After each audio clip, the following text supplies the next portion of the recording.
Hello again, everybody, and welcome to another scintillating episode of the Jim Cornette Experience, coming to you live from a Home Depot in Shively. Today, we're going to talk about a bunch of stuff that I want to talk about, and then we'll get to the wrestling. And to join me in all of this, Hawaiian Brian, the podcasting lion, the king of the Arcadian Vanguard Podcast Network, Mr. Co-host to you. He's a cunning linguist with an educated tongue and a license to use it. The great Brian Last, everybody. Aloha, Jim. A pleasure to be here once again. It's your show, and then there's the wrestling. And what do you want to talk about today, Brian? I want to talk about whatever you want to talk about. This is your show. Boy, we sound like the Hardley Boys now, going back and forth with our dramatic mental and emotional anguish we go through. Oh, I just can't take it anymore. Hey, I thought we were friends. I thought we were. Oh yeah, I thought we were cool. I'm standing over here all bashful right next to you, even though we're adults. I don't know how to explain this. Oh wait, by the way, see, we are not in Is a that your heart? Is that your heart beating for me? No, man, that was my heart beating. I'm a fucking robot. That is. We are not. You got a funny fucking. Have you ever listened to somebody's heart? Have you ever, like Dusty Rhodes said about his daughter one night, he put his little daughter on his stomach, and she laid her chest on the side of his chest, or her head on the side of his chest. I'm fucking it up. And you know what she heard, Brian? She heard the heartbeat of America. Anyway. No. I was certainly wrong about it sounding like a heartbeat, but it sounds like someone's coming to get you. Yeah, well, it's not a dentist's office. I mentioned I'm from a Home Depot in Shively. The remodel project is slightly behind because I think I mentioned on a show last week that my contractor came down with some kind of flu and fever and illness. It wasn't COVID, but he was on the antibiotics. He had to take several days off because I haven't had anything for the past 3 years, and I'm not going to start now. So germs are not allowed in the home. So now we're a little behind schedule, and they're making up for it. The Carpenters are down there today, and as you can tell, they'd like to be close to me. It sounds like they're coming through the fucking... They're on the level below me and like 30 feet to the left of me. The south, I guess it would be, as the crow flies. Well, the crows fly south in the winter and back... So crows fly in any direction, Brian. This has been scientifically proven. But anyway, they're a ways away from me, but it sounds a little loud every once in a while. They're carpentering down there. But we're trying to get back on schedule. So you had the chance with going with, my carpenters keep telling me we've only just begun, but you went your way. And it worked. Well, because I figured they were trying to get closer to me. But, actually, we have only just begun with the carpentry portion of the program. And then we're trying to get the Rolling Stones to come in later and do the landscaping. The weather has turned, though, for the better here in sunny Jefferson County, Louisville, Kentucky. We went from dew points in the mid to upper 70s. Tomorrow's going to be in the mid 50s. It's going to be absolutely gorgeous. Temperature's gone from the upper 90s to the lower 80s. I expect to hear the guy screaming, "Stop, you're hitting a nerve." We went out. It was such a nice evening last night. We went outside and romped with the deer. Stacy and Harley Quinn. Well, actually, Stacy and Harley Quinn and I stood still so as not to scare them and watched the deer romp. And then Harley, every once in a while, she'll kind of semi-romp every once in a while. But she's one of the animal kingdoms, so they're not intimidated by her. How close Jesus, that is loud. How close can you get to the deer without them running away? Well, it depends on which ones, because they're used to me now. They see me hauling the wheelbarrow full of feed down there to the poplar tree on a regular basis. So when Harley's sitting out in the yard, they will get up. The babies have come up within 10, 15 feet of her. Now, the adults are a little more wary because they've had longer to have a bad experience with human beings who are a treacherous species. But they'll just mind their own business if you don't move quickly and you mind yours, and you have 20, 30 feet. It's very nice. I don't want them to get too comfortable because someone may come and take advantage of that. I always like them to keep a decent level of, some fucking stranger interloper. Or if they're off somewhere else, they're off the castle grounds here, other human beings are not as compassionate to their cause as I am. may try to take advantage. They could be out in a park somewhere and have a deer sexual assaulter come by or something. I don't want my deer sexually assaulted in a fucking county park. I don't think you have to worry about that, but I'm glad you support their cause, as you put Yes, it. well, it's important to me.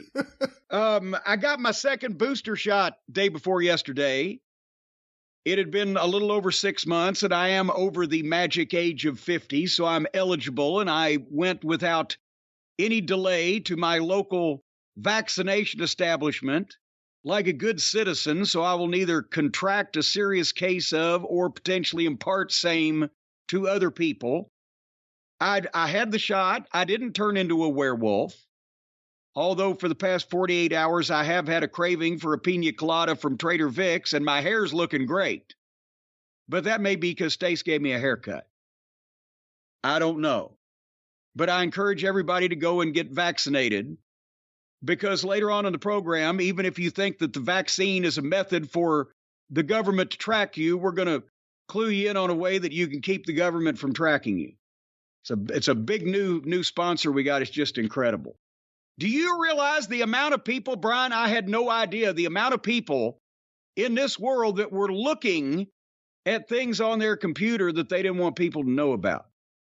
Yeah, some of those people probably need to be put away. But what I was going to ask you is, yes, do you think you will ever go to a barber shop or wherever you got your hair cut ever again, or will you do it at home? You said Stacy cut your hair. Is this the future?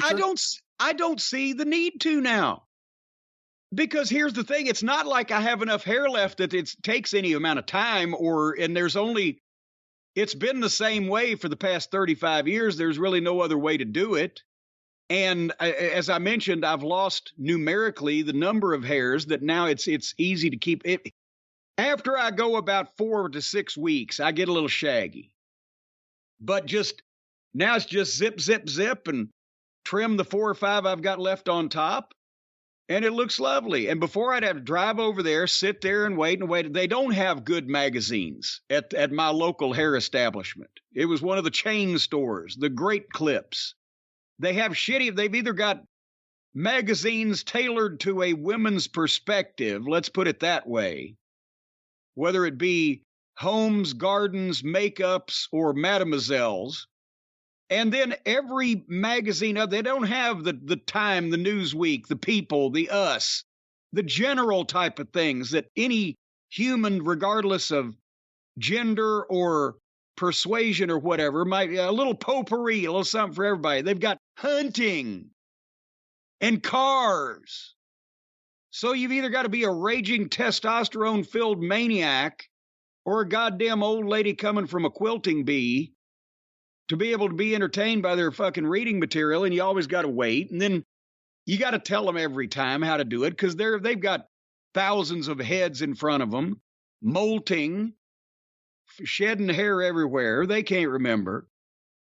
Now I've got my own private hair salon out in the garage and my own private hairstylist and a significantly less amount of hair as I used to have. And what the fuck, if something fucks up, I don't go out in public anyway. So I think my days of getting professional haircuts have come to an end. Who am I trying to impress at this stage of the game, Brian? Clearly no one. Not a goddamn soul. Can you see yourself cutting your own hair?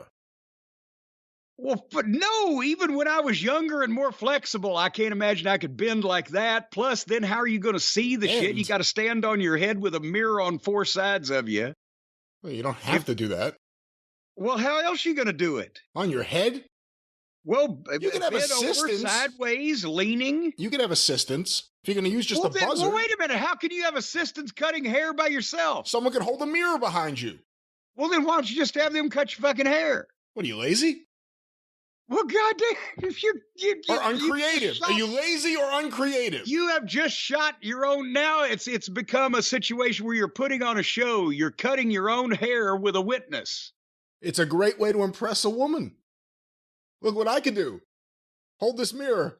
Manscaped is not a sponsor of this program, or I'd go into 5 minutes on how you could cut hair to impress a woman. It doesn't have anything to do with your head. Yeah, I don't think we have better help this week either, so I'm shit out of luck right now. All right, there's an update, by the way, on a term that you and I, neither one could come to terms with here on a program recently. I said, what was it when you get rated? The kids say when the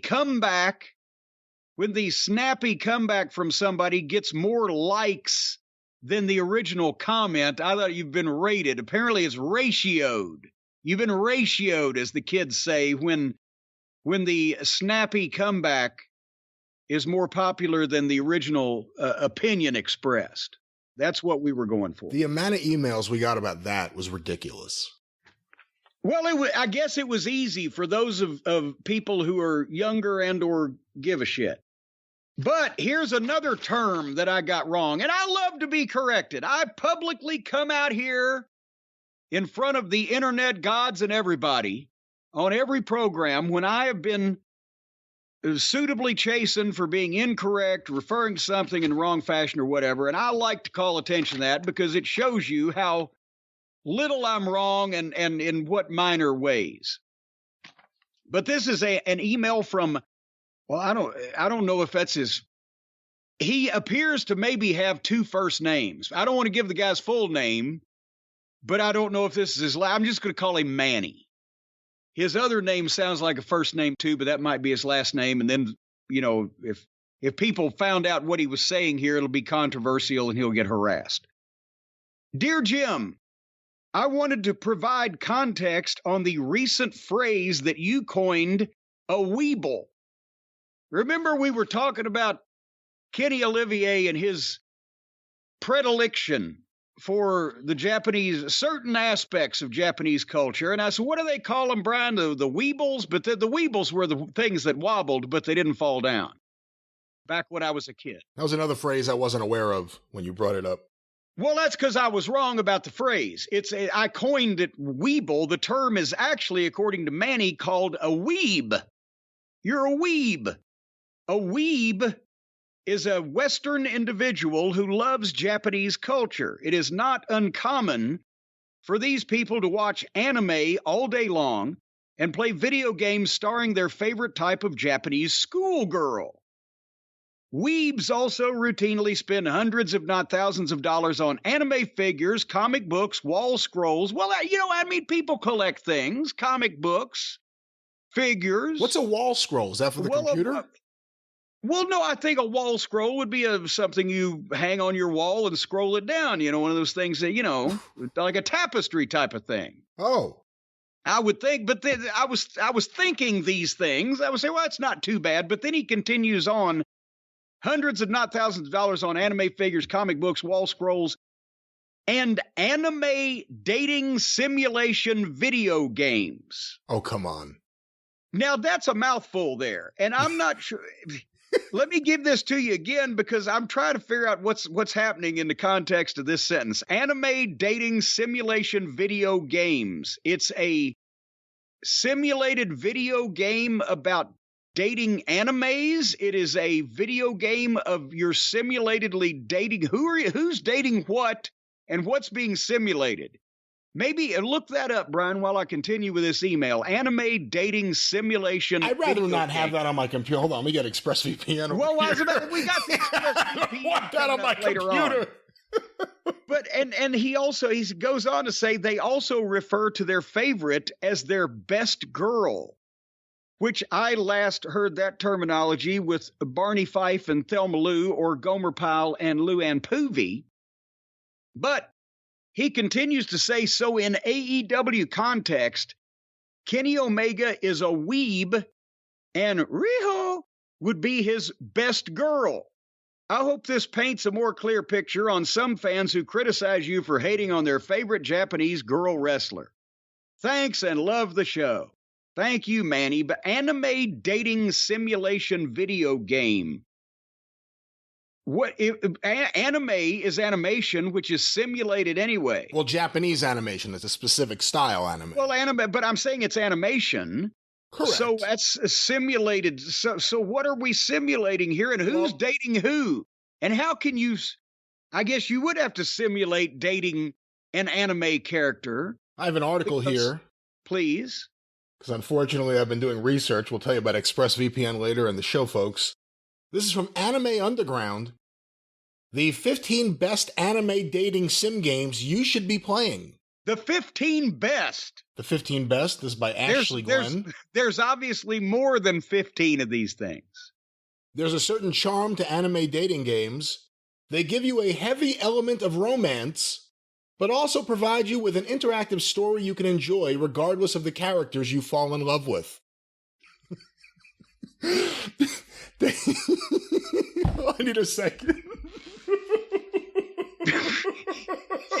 Ladies and gentlemen, Brian, like my carpenter, needs a second. He's only just begun. Dating simulations have been traditionally heavily associated with the anime genre, but in recent years, there have been a variety of different styles to these games. For the record, I play video games. I've never seen these games. I have no idea what this whole world is here. What in the French fried titty fuck are we simulating here? Going on a date with a fictitious person? If you love your wifus and husbandus... What? That's the actual words here. You're probably looking for anime Wait a minute, dating. my wife used to call her husband a doofus, but I don't know if I've heard those words. Go ahead. You're probably looking for anime dating video games that will give you the 2D butterflies in your stomach. Here are the 15 best. Ranked at number 1 is Mystic Messenger. If you're looking for a dating sim that you could easily play on your phone, look no further. Mystic Messenger became a very popular phone app for a reason. The dating sim is highly interactive and utilizes the platform it's on to create a very encompassing experience. What? As the leading female protagonist with a name of your choice. That's what it says. Downloads a strange app that leads her to the apartment of a girl named Rika, the founder of a fundraising charity known as RFA. Now entered into a chat room full of guys who worked with her.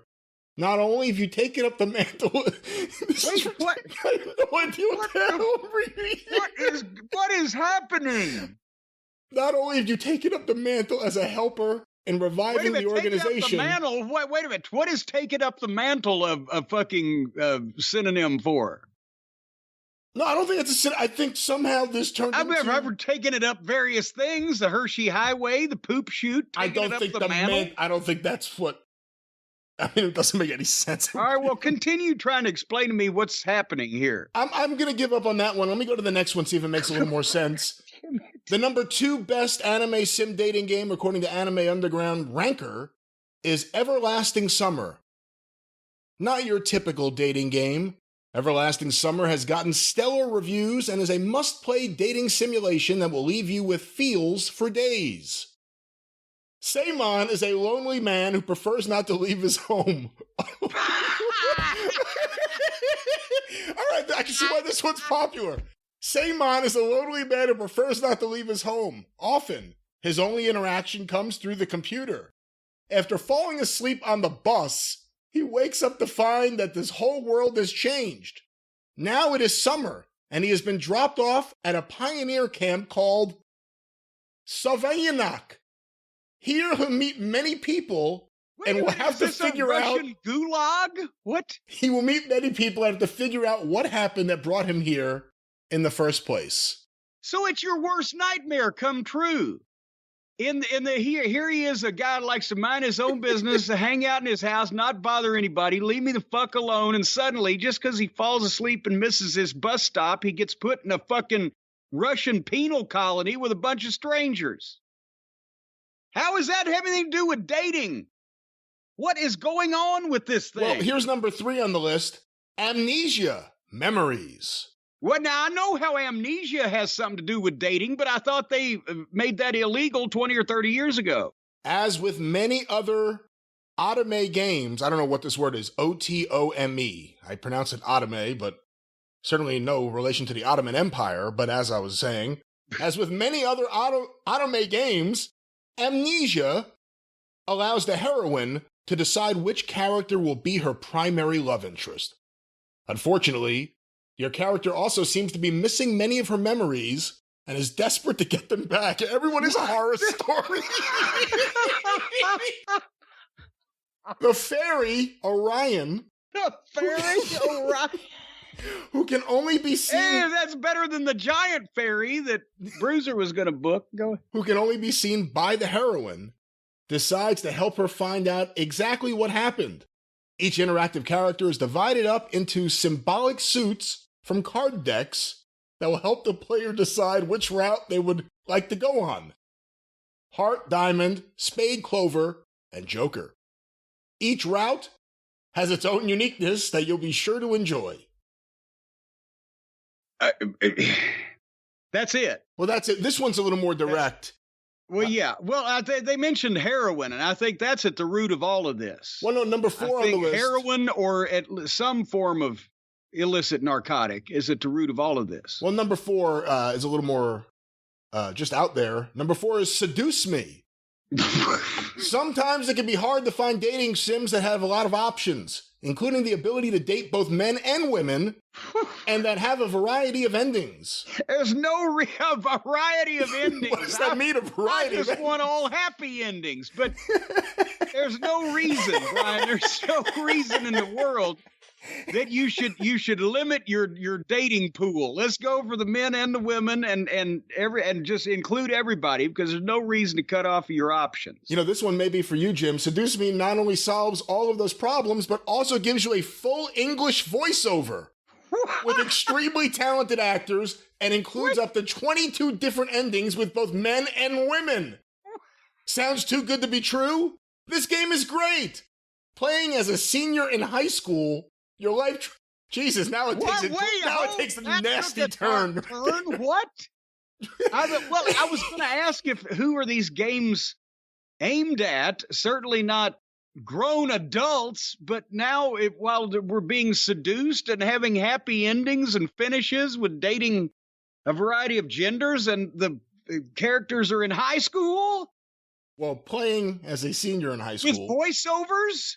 Your life drastically changes when your very rich grandfather dies and leaves you with his large estate. However, when you move in, you find there are 4 incubi that love to also live there. Now, wait a minute. Is it incubi or is it concubi? Is it kind of like stalactite and stalagmites? Which one is it that hangs downwards? An incubi or a concubi? I don't know. Because that determines which end that they're getting tooted, I guess, is whether they're hanging upside down or right side up. I'm just going to scroll down and see some of the other names here. 10 Days with My Devil. Hatoful Boyfriend. There may be a translation issue there. Wait, what? Hatoful? Hatoful? Well, Hatoful. Hatoful, right? What else would you just call that? I misprint. Honey Pop. There's Hustle Cat. Cland. Sim Girls. This is a really sad universe. This is sad. But yeah, this is apparently what whatever you were asking me to look for. Yeah, well, about the weebs. So apparently we have now psychoanalyzed somewhat Kenny Olivier's issues with existing in the world. Is every one of these games from a female perspective? Like that the star of the game, the main couldn't tell by what you were reading what fucking perspective any of that was coming from, to be quite honest with you. Yeah, I don't know. I won't be playing Seduce Me. Well, wait a minute. There was one it was the old guy that didn't like to leave his house till he got thrown in a Russian prison. That's not from a female perspective, is it? Or was it a female perspective of the old guy that got thrown in a Russian prison? It's pretty realistic, though, when you think about the guy who lives by himself and then falls asleep on the bus, and then all of a sudden he wakes up in a fantastic universe, as opposed to Port Authority, where he's really going to wake up. And then he's dreaming he sees a guy in a multicolored suit and tennis racket trying to help a Mexican midget dressed like Vader take a piss. I got another email from another of the fine members of the cult of Cornette, Keaton from Iowa. And he says, Dear Mr. Cornette, no mention of you, Brian, but don't take it personally. Huge fan and podcast supporter and avid merch buyer, but corny, I've got a bone to pick. I received my action figure and DVD in the mail today and hurriedly opened it to watch, to watch, obviously, the DVD. Actually, maybe watch the action figure. But in the process, flinging packing peanuts all over my living room floor. About halfway through the film, right as you were getting your ass kicked in the burger contest, I noticed my dog starting to hack up a lung and choke. I shoved my hand down her throat and retrieved one of your packing peanuts that escaped under the coffee table. Now, I don't mind being fucked by the feather bottoms. Of course, that's the feather bottom ultra careful handling system where they will fuck your package from JimCornette.com. He says, I don't mind being fucked by the feather bottoms, but my dog putting one of your nuts down her throat is a step too far, sir. May I suggest switching over to bubble wrap? I'd rather have my dogs popping your airy balls than choking on your nuts. Much love and appreciation, Keaton from Iowa. Now, actually, the bubble wrap does not work out as well to immobilize the precious collectible items in the stiff, heavy cardboard packaging, test weighted to 200 pounds. But I'll have you know that the peanuts are recyclable, as we have determined, so you can just dump them into your recycling bin instead of, and be a good citizen, kind sir, instead of throwing them under your coffee table, willy-nilly flinging them all over the place for the poor dog to feast on because apparently you're starving your canine friend. But thank you for being a customer.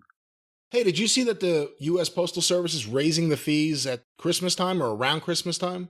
Well, of course they are. Because they're an avaricious and greedy corporation as well, and I'll have you know that you should not support any greedy, avaricious people that try to raise their prices.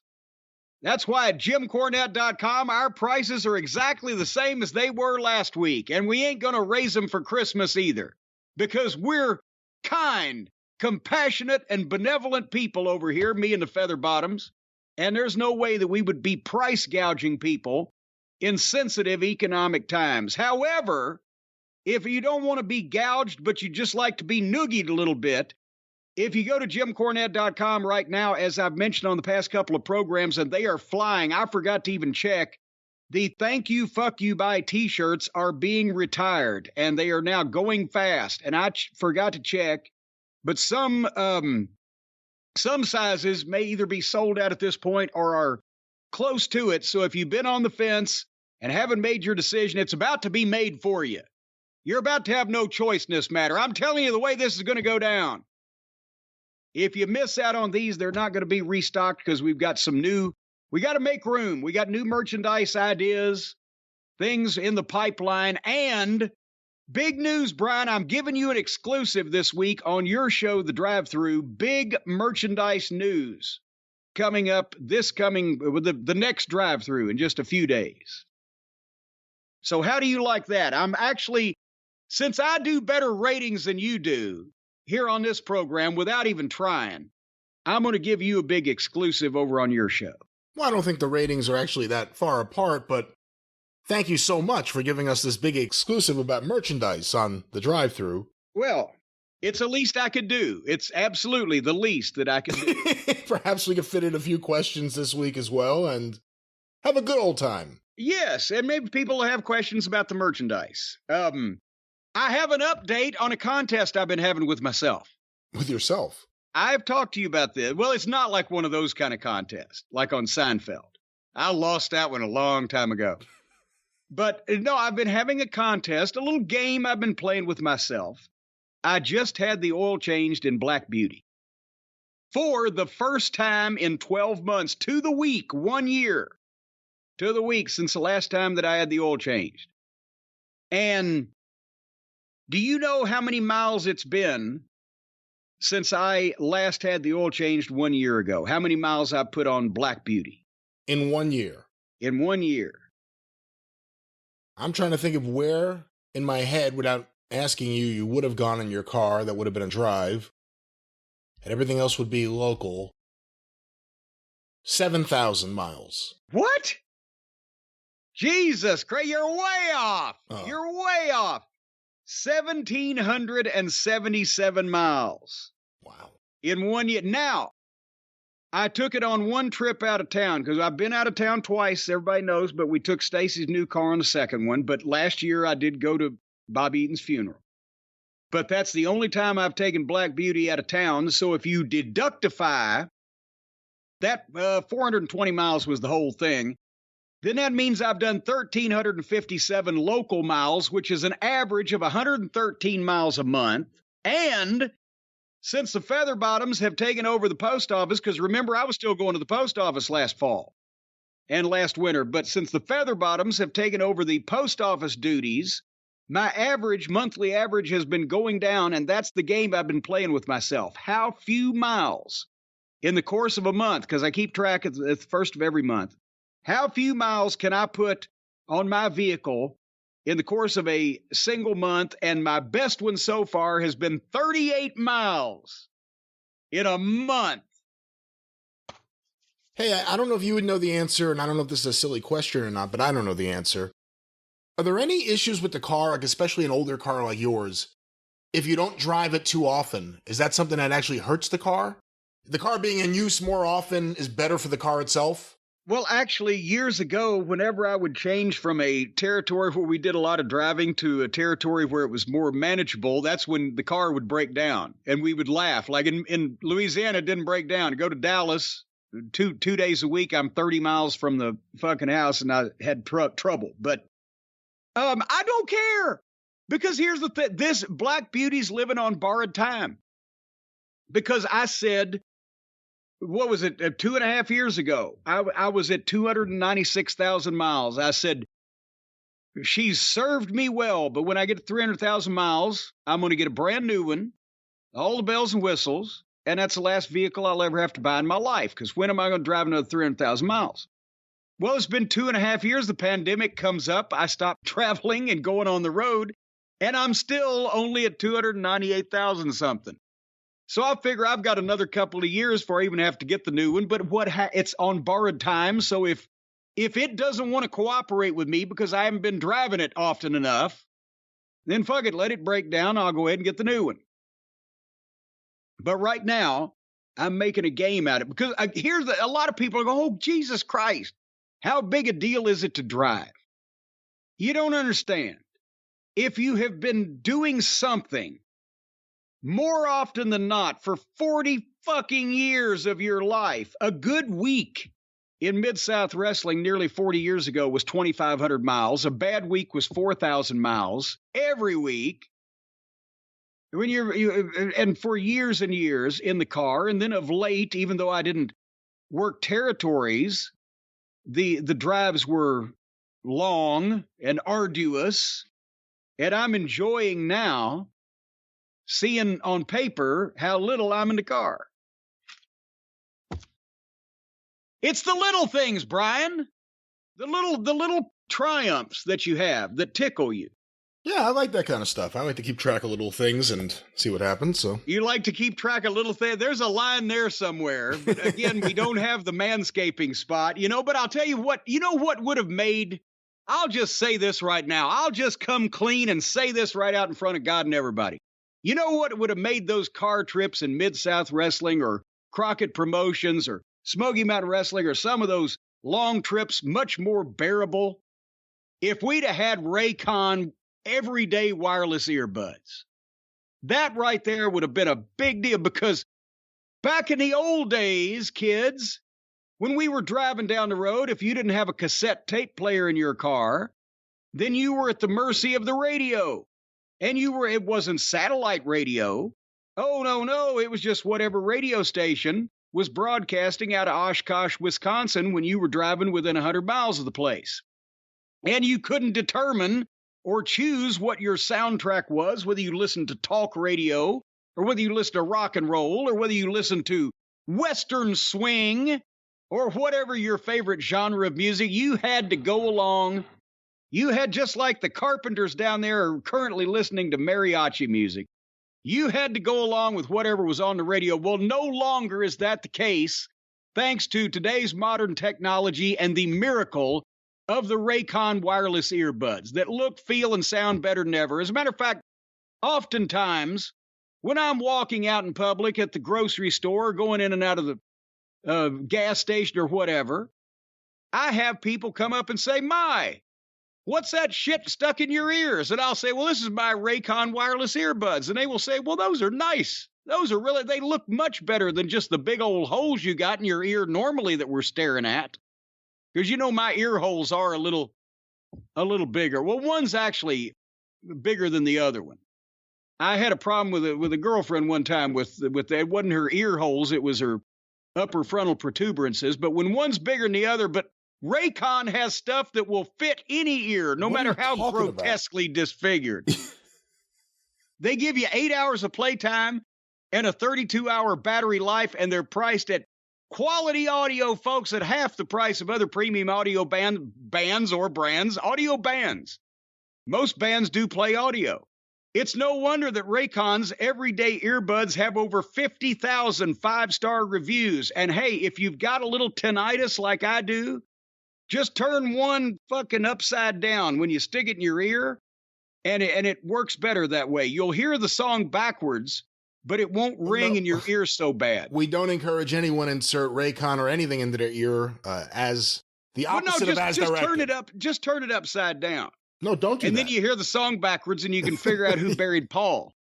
And it's got 3 customizable sound profiles. You got the earbud tap functions. We've mentioned many times before how people like to tap their earbuds. Well, these function even if you tap them too hard.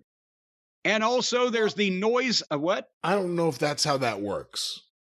It says right here, earbud tap functions. You can tap them, they'll still function. If you hit them with a ball peen hammer, something's going to happen. But they're pretty sturdy.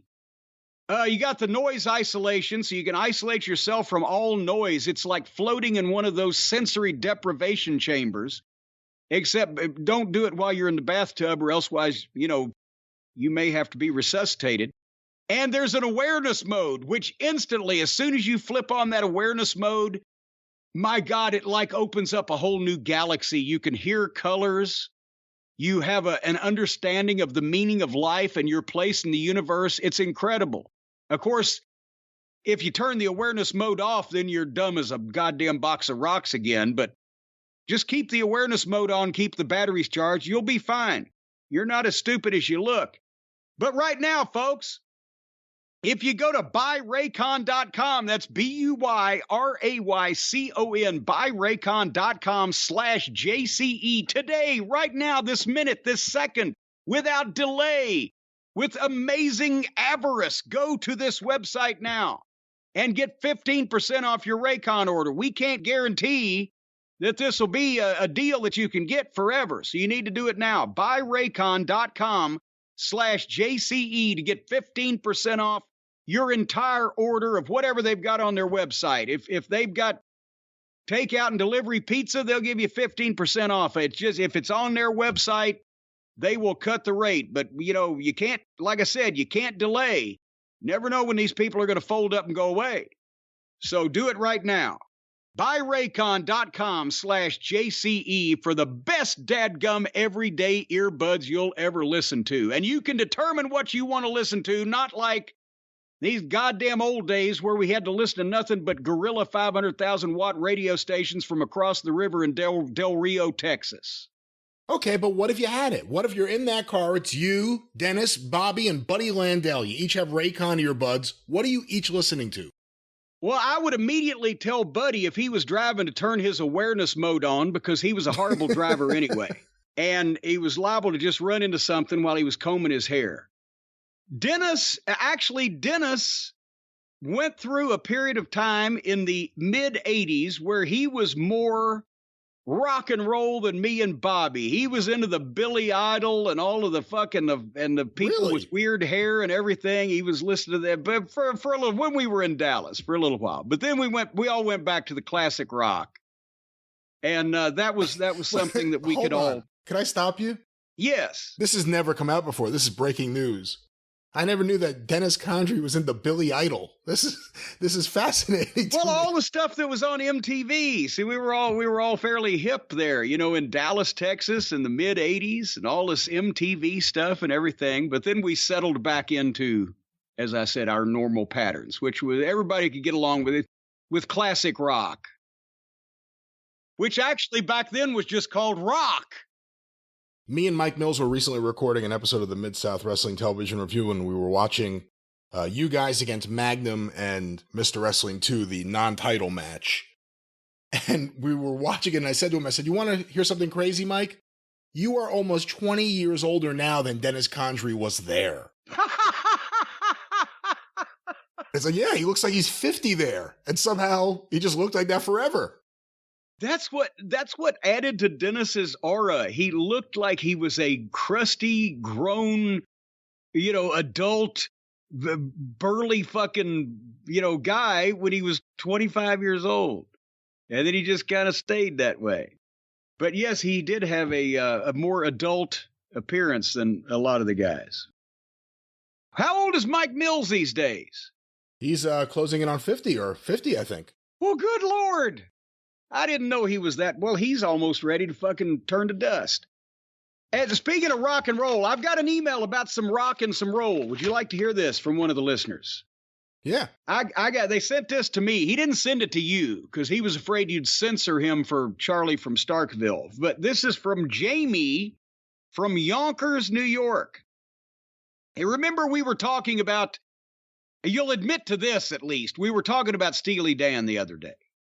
Yes, we were talking You remember about that? Yes, we were. Good. I'm glad it was you. Because I remember their performance on the Midnight Special, and I brought that up when you were talking about the Midnight Special, and that somehow turned into your hocus pocus fascination with prog rock. Well, anyway, dear Jim, loyal cult member here, I just wanted to do a follow-up to the recent conversation you and Mr. Co-host had about Steely Dan.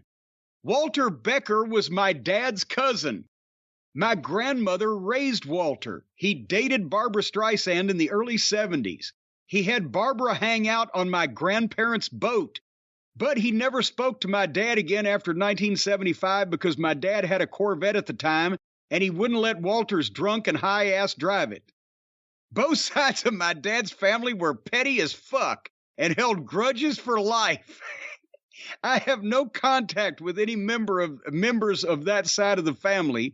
Just as well, because I saw one on Facebook whose profile picture is Jesus with a gun. Fuck him, fuck Steely Dan, and fuck Dave Meltzer. I don't know what Dave, I don't know why that was in there, but it is. Pro wrestling forever, death to sports entertainment. Well, apparently Walter Becker and his whole side of the family was a bunch of pricks now, we're finding out, from this obviously inside source here. I would have thought it was Fagan. I would have thought he was the fucking odd duck. Yeah, Barbra Streisand spent some time with him and then ran to the arms of Elliot Gould.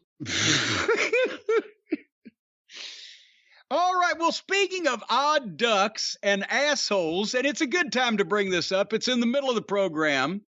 People who don't want to hear it, they may just skip ahead for a few minutes, but you heard about the guy that is right up the road here, 90 miles away, Cincinnati, Ohio. The guy tries to break into the FBI office in Cincinnati to shoot the place up and kill people, the FBI agents. And his plan apparently involved, because everybody said he fired a nail gun at the agents, but then he waved an assault rifle around.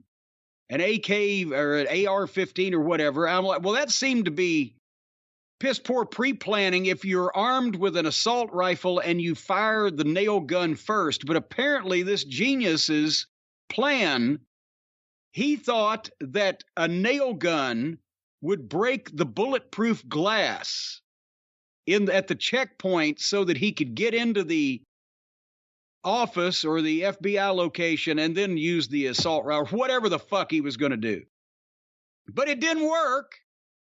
And he jumps in a car and he goes up Interstate 71 and the cops and the FBI follow him to apparently a cornfield outside of Wilmington, Ohio, where they have a 6-hour standoff. Shots are fired and they end up killing the fucking guy, as well they should have.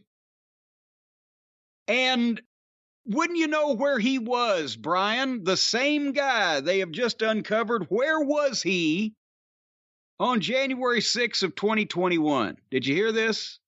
I had not heard too many of the details other than the overall headline of the story. I have not looked. Well, it wasn't right up the road from you. It's right up the road from us, so we're getting all the scoops down here, right? He was at the Capitol on January 6th.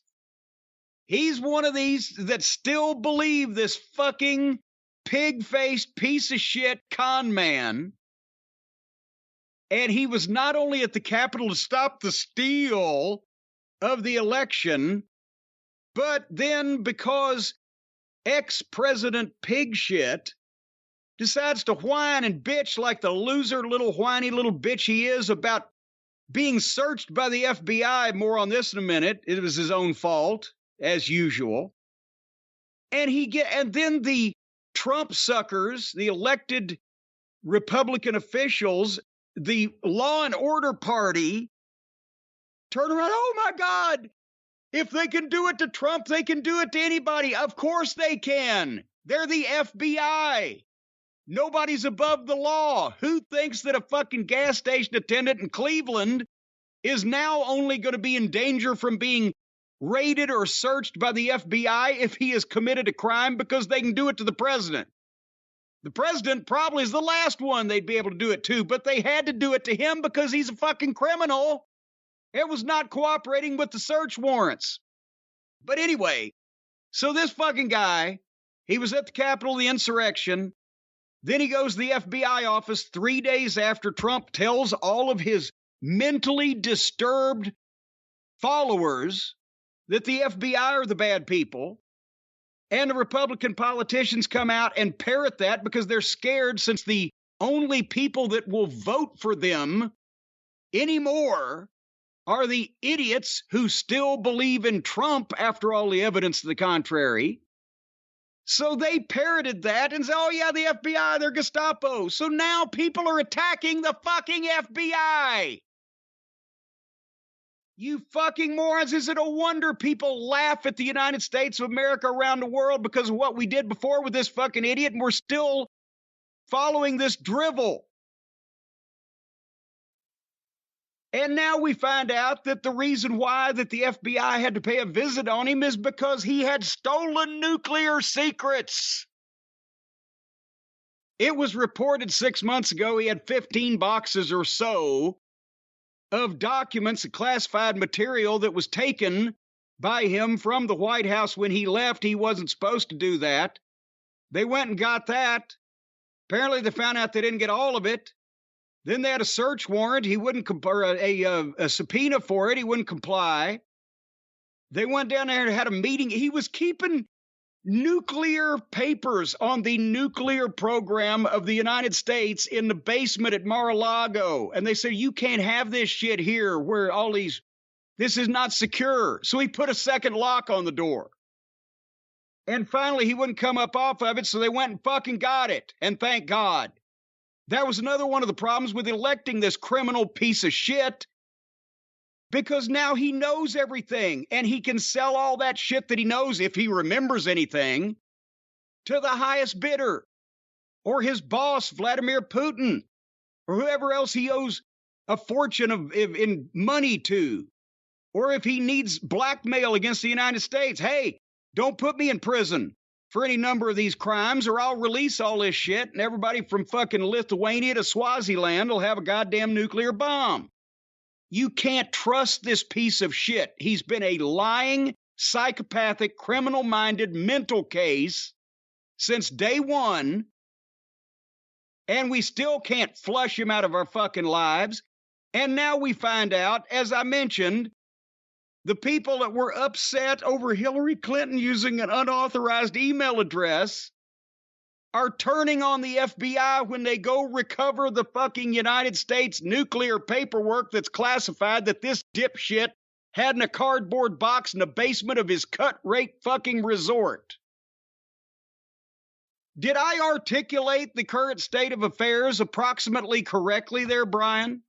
I believe so. And again, as we are recording, the FBI and the Department of Justice has asked for, I guess specifically the Department of Justice have asked for the subpoena and all the information around this, or the search warrant, to be made public. And yes, as of this morning, Trump has said that his lawyers won't contest it if that's the case.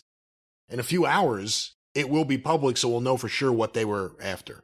And they're playing a little game of poker there too, because normally they don't release these things. Normally the FBI, the Justice Department, they don't talk about what they're doing because it jeopardizes cases.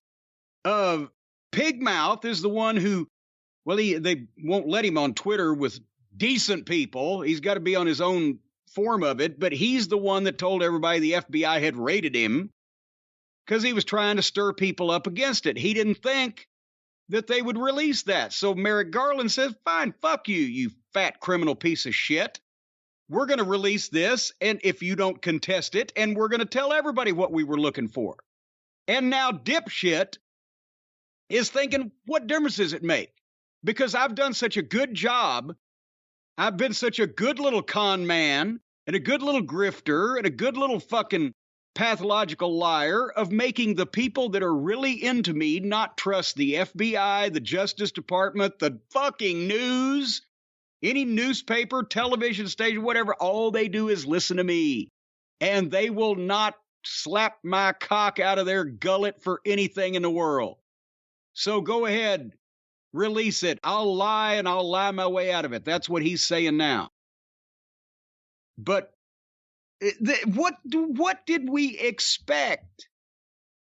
And they've already told us stories about how when he was down at Mar-a-Lago with all of his rich millionaire buddies, he'd say, oh, go get me that executive order. So he was showing off his executive orders or showing off his letter from the Korean president or showing off this fucking document because he's a braggart, because he's self-absorbed. He's a fucking egomaniac. It's all about him. And the only reason he wanted to be president was to be able to tell people what to do and make a profit off of it. So we we will never be able to erase this fucking stain of putrid slime off of all of our reputations as Americans. But hopefully the FBI will continue to crack down to prevent him from doing any more damage than he's already done the whole time he was in office, and the fucking fact that he's almost started a civil war since he's been out of office because he was a fucking loser and he can't admit it. And everybody else who still is riding on his fucking dick, fuck yourself, you fucking morons. What does it take to smarten you up? I loathe you. All right, but getting back to a better topic, and we're back on YouTube now, I see. And as we're recording, news breaking, Salman Rushdie attacked on stage, stabbed in the neck during a public appearance in New York. Yeah. His condition is not currently known. He has been helicoptered to a hospital. A male, there's not much information about the attacker so far, a male jumped on stage and attacked him, stabbed him 10 to 15 times, including in the neck. Jesus Christ. Apparently their security was fucking asleep at the wheel as well, but what, are they still mad at him? The Muslims are still mad at him for his book or whatever. The people who are mad at him, I don't think ever stopped being mad at him, and you would think if anyone has a lot of security around them, you would think it would be him, but who knows? I'll let you know if anything else happens during this show, but there's the breaking. Now we're doing real news. Now there's the breaking news, Jim. And now let's go to the weather. Well, it's a fucking cold day in hell when I go outside again. I'll tell you what, is it any wonder people are always going, Cornette, he's a hermit now. He never wants to go anywhere. Doesn't want to leave the house. What is the fucking attractive selling point of going out in this society today? To just mingle with this fucking madness. On the left of you, you got a fucking idiot that still thinks that Donald Trump is not a fucking criminal. On the right of you, you got people that are jumping up and stabbing Salman Rushdie in the neck. And I'm stuck in the middle with you. One of the most underrated Seinfeld jokes that's so stupid, but the more you think about it, it's funny. Sal Bass. Kramer thinks that the guy Sal Bass in the gym. Salmon. Another fish. But the biggest thing that we learned from that series is, the original title of War, what is it good for? That's right. All right. I've got an email that you may be interested in here from our friend Mark Cole. Mark Cole writes every once in a while asking a a very intelligent question, and he gets shot down a lot of times for Charlie in Starkville, Mississippi. But I got this one because I want you to help me out with this. Jim and Brian, this topic came up recently. He doesn't say where. There have been hundreds, if not thousands, of high-level football players become pro wrestlers and probably dozens of basketball players. But why have there been so few baseball players? You got Randy Savage and Jeff Torborg as probably the best-known American wrestlers with a minor league baseball background. And boy, when you have to go from Randy Savage to Jeff Torborg, that's an immense drop. Go ahead. Jeff Torborg was an actual baseball player, a pretty good catcher, caught Sandy Koufax, became a manager. He caught Sandy Koufax. I didn't even know Sandy got away. Well, he was his catcher. He was a horrible manager for the Mets, but also had some managerial success. Jeff Torborg? Jeff Torborg. Dale Torborg was his son. I didn't know that he managed the, or Jeff Torborg. So who's the Torborg now? Dale Torborg was the Kiss Demon. Oh, so Mark got his name wrong. So was Mark Torborg a baseball player? No, Jeff Torborg was the baseball player. Dale Torborg was Jeff's son. So Mark is not a Torborg. Question. He's not a Torborg. Remember Torberg? That's a great name. The best LPWA, name. But we're not talking about him. But that was a cool name, Torberg. And I don't know what, I think he might have been Norwegian. There's Tor Johnson. There's from Norwegian. Okay, well now, so Jeff Torborg is not the Kiss Demon. That's Dale Torborg. Correct. Jeff Torborg was the baseball player. And manager, yes. And manager. Dale Torborg, did he play any baseball? He may have. Actually, I would assume he probably did at some point, but I'm not. He didn't get to the major leagues, if that's your question. Okay, well, he said minor league here. So Mark's question is not complete shit, but you've interrupted it and derailed the whole thing, so I'll start again. You got Randy Savage and whichever Torborg as the best-known American wrestlers with a minor league baseball background. And again, I stand by my statement that that's a significant drop from number 1 to number 2. Dusty Rhodes had some ball playing in his past. He was a pretty good, and Dusty got his nickname from a previous baseball player named Rhodes that was nicknamed Dusty. Dusty Rhodes for the New York Giants. Dusty Rhodes. Well, yes, of course, a previous player named Rhodes whose nickname was Dusty would be Dusty Rhodes, wouldn't it now? Giant Baba played briefly for the Tokyo Yomiuri Giants. And the WWE's Veer had a major motion picture made about his winning a pitching contest in India. Okay, that may be a reach as well. I mean, I guess it was a major motion picture in India. But anyway, so Mark continues, finally. After that, names are harder to come by. I'm sure Brian, as a big baseball fan, probably has his own thoughts on this topic. Do the skills a baseball player has not translate to wrestling the same as a football player or amateur wrestler or even basketball player? And you give your thoughts, Mr. Last, on that. In terms of what we see, if you watch baseball, there aren't too many players that could do promos, that have shown that ability. We see post-game interviews on the field, and usually it's nice, and you may get a little bit of information, but no one's firing up the crowd and saying, hey, are you people here? No one's doing anything like that, so it's hard to look at it from that perspective. Baseball players typically are not as big as football players, or even basketball players. Basketball players may have the height. Football players, of course, have the size that's closest to traditionally what a wrestler would be, which is why so many of them were natural fits for wrestling. But if you're a pitcher, you're probably pretty slim. If you're a middle infielder, you may be under 6 feet tall. Some of the outfielders, especially some of the people we see now that are in great shape, they could be, they're as big as some of the guys you see on AEW TV, but that's not saying very much. What about who was the home run fellow that was having the fight with the other guy over the home run? Mark McGuire. He was sauced to the gills, right? Oh, he was everyone was juiced up. That was the time of steroids in baseball. And you're not supposed to say this because how dare they use steroids in baseball? But it was a fun time. And it was, for a few seasons there, it was great. There was so much happening and everyone loved it. But we're not supposed to say that. Well, and also I think you hit what I was going to say. The main thing, obviously, or not even the main thing, but the obvious thing is baseball players are not normally physically that big. They have to run. They have to be more agile and have cardio and things like that. For another thing, and like you said, there is some, exception to that rule with the steroid era or whatever with Mark McGuire and those other guys. But that's less important today, as you mentioned, because wrestlers are smaller. A job requirement is not to be physically intimidating anymore, unfortunately. But also, it's not a contact sport. Baseball is not an aggressive sport, not a high-level energy sport. It's a sport of technique and science and, the game, whatever the fuck. It's like, I don't know that I'm not saying they're not great athletes, but you don't have to. There's no part of baseball where not only is it not a contact sport, but you have to be on for a significant period of time. It's hit, run the bases, stop, right? So maybe that training, that expertise, the technique.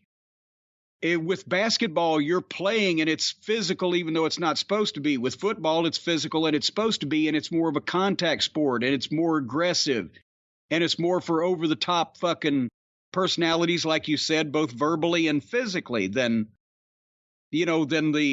like Carlin said, football and baseball's a pastoral game.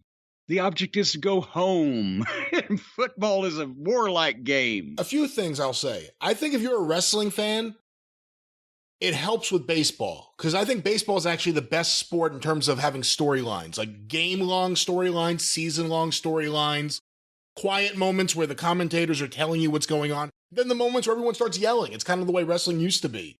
And baseball is the best for that. But the other thing we're not discussing is, let's look at the Mets, because they're the best. Okay. If you look at, let's say, the top two pitchers and the top paid two regular position players, Max Scherzer is the top pitcher in terms of salary. He's making $43 million this year. Jesus Christ. Jacob deGrom, who's going to opt out of his contract to get a raise next year, who's the best pitcher in baseball, is making $33.5 million this year. Our shortstop, Francisco Lindor. Ours? Are you a stockholder now? The Mets and me are like one and the same. Francisco Lindor, $32 million, and Starling Marte, who's in fantastic physical condition, he could be a wrestler, is making $14.5 million. So if you're a baseball player that loves wrestling, you can't do shit during your career. You're going to give up that money for one night and get hurt? If a pitcher hurts his arm, anyone hurts their arm or knee, it would have to happen after their career. And if you're making that much money, you got to really be a wrestling fan to want to go do that. To get beat up. And that's, the fact of the matter is that the crossover between the NFL, with players that tried and got injured, didn't make the cut or whatever, and needed a fallback, the crossover from the NFL from the 60s and 70s to now is nil. Because then wrestling was getting the Ernie Ladds, the Wahoo McDaniels, the guys that were good, accomplished, notorious pro football players, but they could make more money back then in wrestling. But now that is obviously not the case, even with the WWE, with the salaries in pro sports. And to throw a fucking ball, $43 million a year. Hey, how much is he generating? It shouldn't be how much is he making as compared to the average person. How much is he making compared to what he adds to that team, and how much is that team worth, and how much money are they making? Okay, so what is that equation there? I don't have all the numbers. Oh, but I don't have all the information. It's quite profitable to own a Major League Baseball team, let alone in the biggest city in the country. So I'm sure the Mets are doing just fine, and there's a reason they signed him. Well, if he's not selling a lot of T-shirts for that kind of money, I'd let him go. They just had a big T-shirt giveaway last Friday for him. They're giving them away. Boy, they're just charitable. $43 million for this guy to throw a ball, free T-shirts for everybody. They're just charitable, aren't they? You'd like this guy. He's an animal on the mound. Well, why would that endear him to me? An animal on a mound. Well, not a physical animal, a literal animal, but a metaphorical animal I'm speaking about. But well, what's he's got great energy. Animalistic about? I might like him if he's not trying to take my goddamn dinner away from me. What's he, some rabid Wolverine going to steal my cheeseburger? He kind of looks like it. He has different colored eyes. Then who? Than everyone. I mean, one eye is brown, one eye is blue. I thought you meant he had different colored eyes than anybody else, but each of his eyes is a different color. Would you like to talk about a horse of a different color? Yeah, I was wondering where the transition was. Well, yes. you got into finances here. You got into finances. And I want to put, if not you personally, Brian, our detectives out there. Our detectives in the cult of Cornette they track down Norman Dooley. They come up with the answers to questions that we pose and postulate here on the program. So now I'm putting this out there. I saw this on Twitter. I didn't have all the couldn't see all the documentation and didn't have time to chase down the rabbit hole.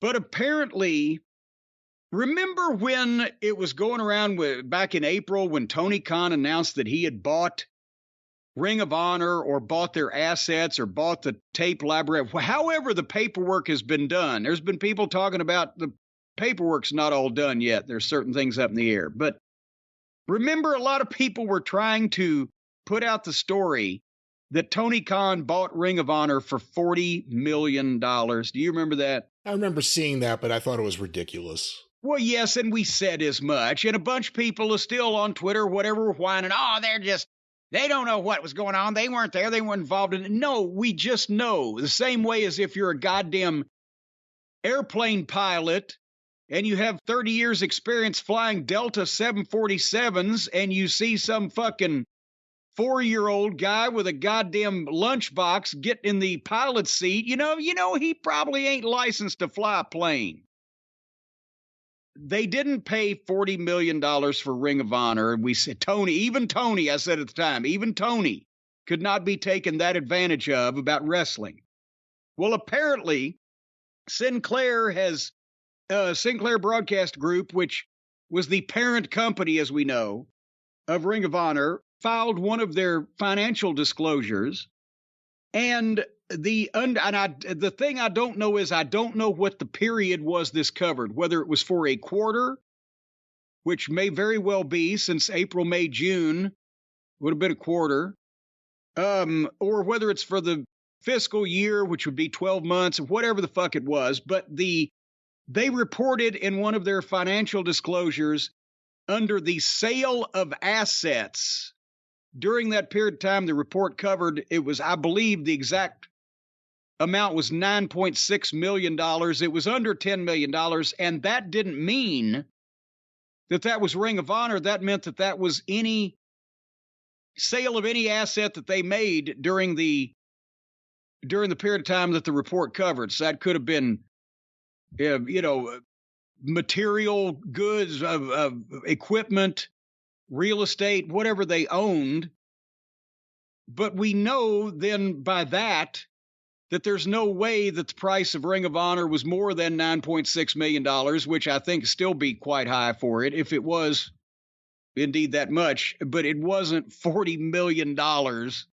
And again, I don't know why people think that when we say something like that and scoff at something, because it's so blatantly out of line and ridiculous with what would ever really happen in the real world, and they go, well, they just don't know. No, we do know. I was around the last time that company was sold. And I've seen a lot of other companies and or tape libraries and or things sold. And I'm sorry, but even though that Time Warner was a motivated seller 20 years ago, there's no way that Tony Khan paid 20 times more for Ring of Honor's tape library than Vince did 20 years ago for the entirety of WCW. So that apparently will. But anyway, if anybody wants to chase this down further out there that's listening and send us in a report on what was that financial report? Was it for a year or a quarter?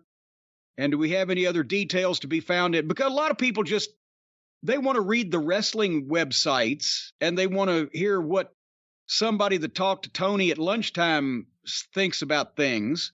But the way to find out facts now in this day and age of corporate ownership is to go to the parent company's filings and dissertations, because they, not being in the wrestling business, don't traditionally lie out their asses as badly on things like that because they're afraid of getting chastised for it.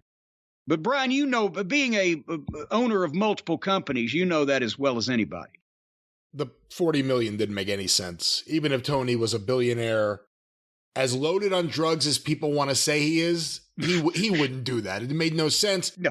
And he knew who he was bidding against. And I'm not saying WWE wouldn't go crazy with a bid for the right thing, but I don't think this was the thing. So you can kind of figure out how high you think they would go. And again, nothing near 40 million, no. Yeah. Again, that was like the only person that's really interested in this thing. WWE wanted the tape library. If they wanted anything, that was it. They weren't going to revive the promotion. They weren't going to, market merchandise or whatever. They just wanted to get the tapes. And so if it was worth a couple $1 million or whatever to them, would Tony, well, I want to make sure I get it. So they're bidding $3 million and I'll bid $40 million. Who else was involved? Nobody. So the WWE was not as motivated by their love of the game as Tony was, and that was the only difference. I would imagine the offers weren't too far apart. Tony made a good offer. It was more than WWE's. It was for millions. Under 10 million. We'll find out probably more about the details soon, but as they say in WWE, it was just blowjob money. Well, there you go, because they got bigger fish to fry up there. I mean, for heaven's sake, they can't be spending millions and millions of dollars on anything related to the business they're in when they can be paying women that have been penetrated in some fashion to go away. But, that's the thing, Brian. I am shocked and amazed at something else that I've heard over the last week or two. I don't know if you're aware of this, but did you know that there are actually people out there, not only in the United States today, but in the world, that look up things on their computer that they are reticent to admit to other people? Were you aware of that? Yeah, I just had to do it earlier with this anime dating simulation video game controversy. Well, see, that was business. We were doing that in a completely legitimate fashion with good intentions and no malevolent forethought. And I'm sure that's the way that most people do these things. But, but still, apparently, your internet service provider can still see every single website that you visit and have ever visited. And that might be awkward. I mean, for example, you could be, well, no, seriously, it's no laughing matter. Is it not funny to me, motherfucker, as Beto said? Because here's the thing. You could be minding your own business, being a fine, upstanding citizen, but maybe in the evening hours, after dinner, before you tuck your head down to sleep at night, maybe you're engaging in a little international espionage. Maybe you're secretly the leader of a black market uranium ring. Maybe you're researching plans to build the nuclear submarines. Or possibly you're just watching Kenny Olivier's matches with sex toys. Regardless, there could be some things, even if it's in the line of duty like we just did, even if it's for business with excellent intentions, there could be some things that you don't want people to know. And apparently now this has become a thing that so many people are worried about this, that there is now a service that you can go to where you can muck up everybody's attempts to try to keep an eye on you, especially those internet service providers. They're in your walls. The internet service providers. They are not in your walls. No, we established, you even concurred with me. We did not establish that. No, we did not. All right, Brian, who provides your internet service? I don't know if I want to commit that answer to tape here. Okay, the company that provides your internet service. Okay. Okay, you got a computer there on your desk, right? I have a few. Okay, you got a few, and there's a cord from the back of the computer plugging into your wall, right? There are cords for each computer that plug into the outlet in the wall to give them electricity, correct? Yes. And then there's another plug that plugs in and runs the wire to your internet service provider to provide your internet. And where does it go? It goes into the wall. Well, and that's where your internet service provider, they're in your walls, ladies and gentlemen. They're keeping an eye on you. They're keeping an eye on everything that you do. You're going to scare someone. And well, you should be scared. You should be completely intimidated because these internet service providers, not like they're the FBI. It's not like they have a duty-bound legal obligation to take care of this information. No, they can spread your information willy-nilly across anywhere they want to spread it unless you take action. And it doesn't matter who your internet service provider is, because in the United States, they can legally sell your information to advertising companies. So, for example, you're the leader of a black market uranium ring, you're going to get spammed. Don't use that as an example. Come on. Well, it's something could happen to anybody. You're going to get spammed with dozens of emails trying to sell you low-cost uranium holders. Because, it's hard to find something to keep that shit in. It's just like when the government 20 years ago, they invented a universal solvent that will, on contact, instantly dissolve any material. But they couldn't market it because they couldn't figure out anything to keep it in. But anyway, so these people at ExpressVPN, what they do is they reroute your internet connection through their secure servers, so your ISP can't see the sites you visit. So let's say, for example, that you want to order Dumbo Does It Donkey Style, or Claudia Does Cleveland, and it'll scramble. It'll scramble that where they'll think you're going is to a children's charity to give money to innocent, deformed children. No. That were victimized by napalm in Korea. That's not how it works, so don't promise that. That's what it'll show that up right there. No, it'll show nothing. It will show nothing, not a fake visit to a website that didn't happen. It'll just disappear. Ladies and gentlemen, if you go to ExpressVPN right now, they can make your ass disappear. If you've got people looking for you and they're getting a little too close, you go to ExpressVPN, poof, you're gone. They keep all your information secure by encrypting 100% of your data with the most powerful encryption that is available. This encryption is so strong, by the time they finish with your data, there's not a soul on earth that's going to know what the fuck it says. And most of the time, you will not even realize that you have ExpressVPN on because it runs seamlessly in the background. All you got to do is tap one button and you're protected. And the only way you're ever going to know that it's even running is every once in a while when the government tries to keep an eye on what you're doing and checks in daily as they do, then instantly a burst of fire will come out of the back of the computer indicating that ExpressVPN has incinerated the threat to your privacy. That's not how it works. That's right. Well, I see it. You can't say that. It's not how it works. You can't promise people these things about fire. I threw half a Sprite on it and it was fine. But ExpressVPN will keep all your devices, your phones, your computers, your smart TVs, your plug-in vibrators, all of them will be protected so nobody knows where you're going, what you're doing, what you're saying, who you're talking to, or what you're planning, most importantly. You can protect your very legal but highly suspicious online activity today with the VPN rated #1 by Business Insider. Visit my exclusive link. See, they're keeping track of me, though. Now, here's the thing. Since I'm a customer and I'm also the guy that's advertising this, I have an exclusive link at a company that will make all of your links disguised so nobody can tell the links that you go to, but I'm telling you to go to this link.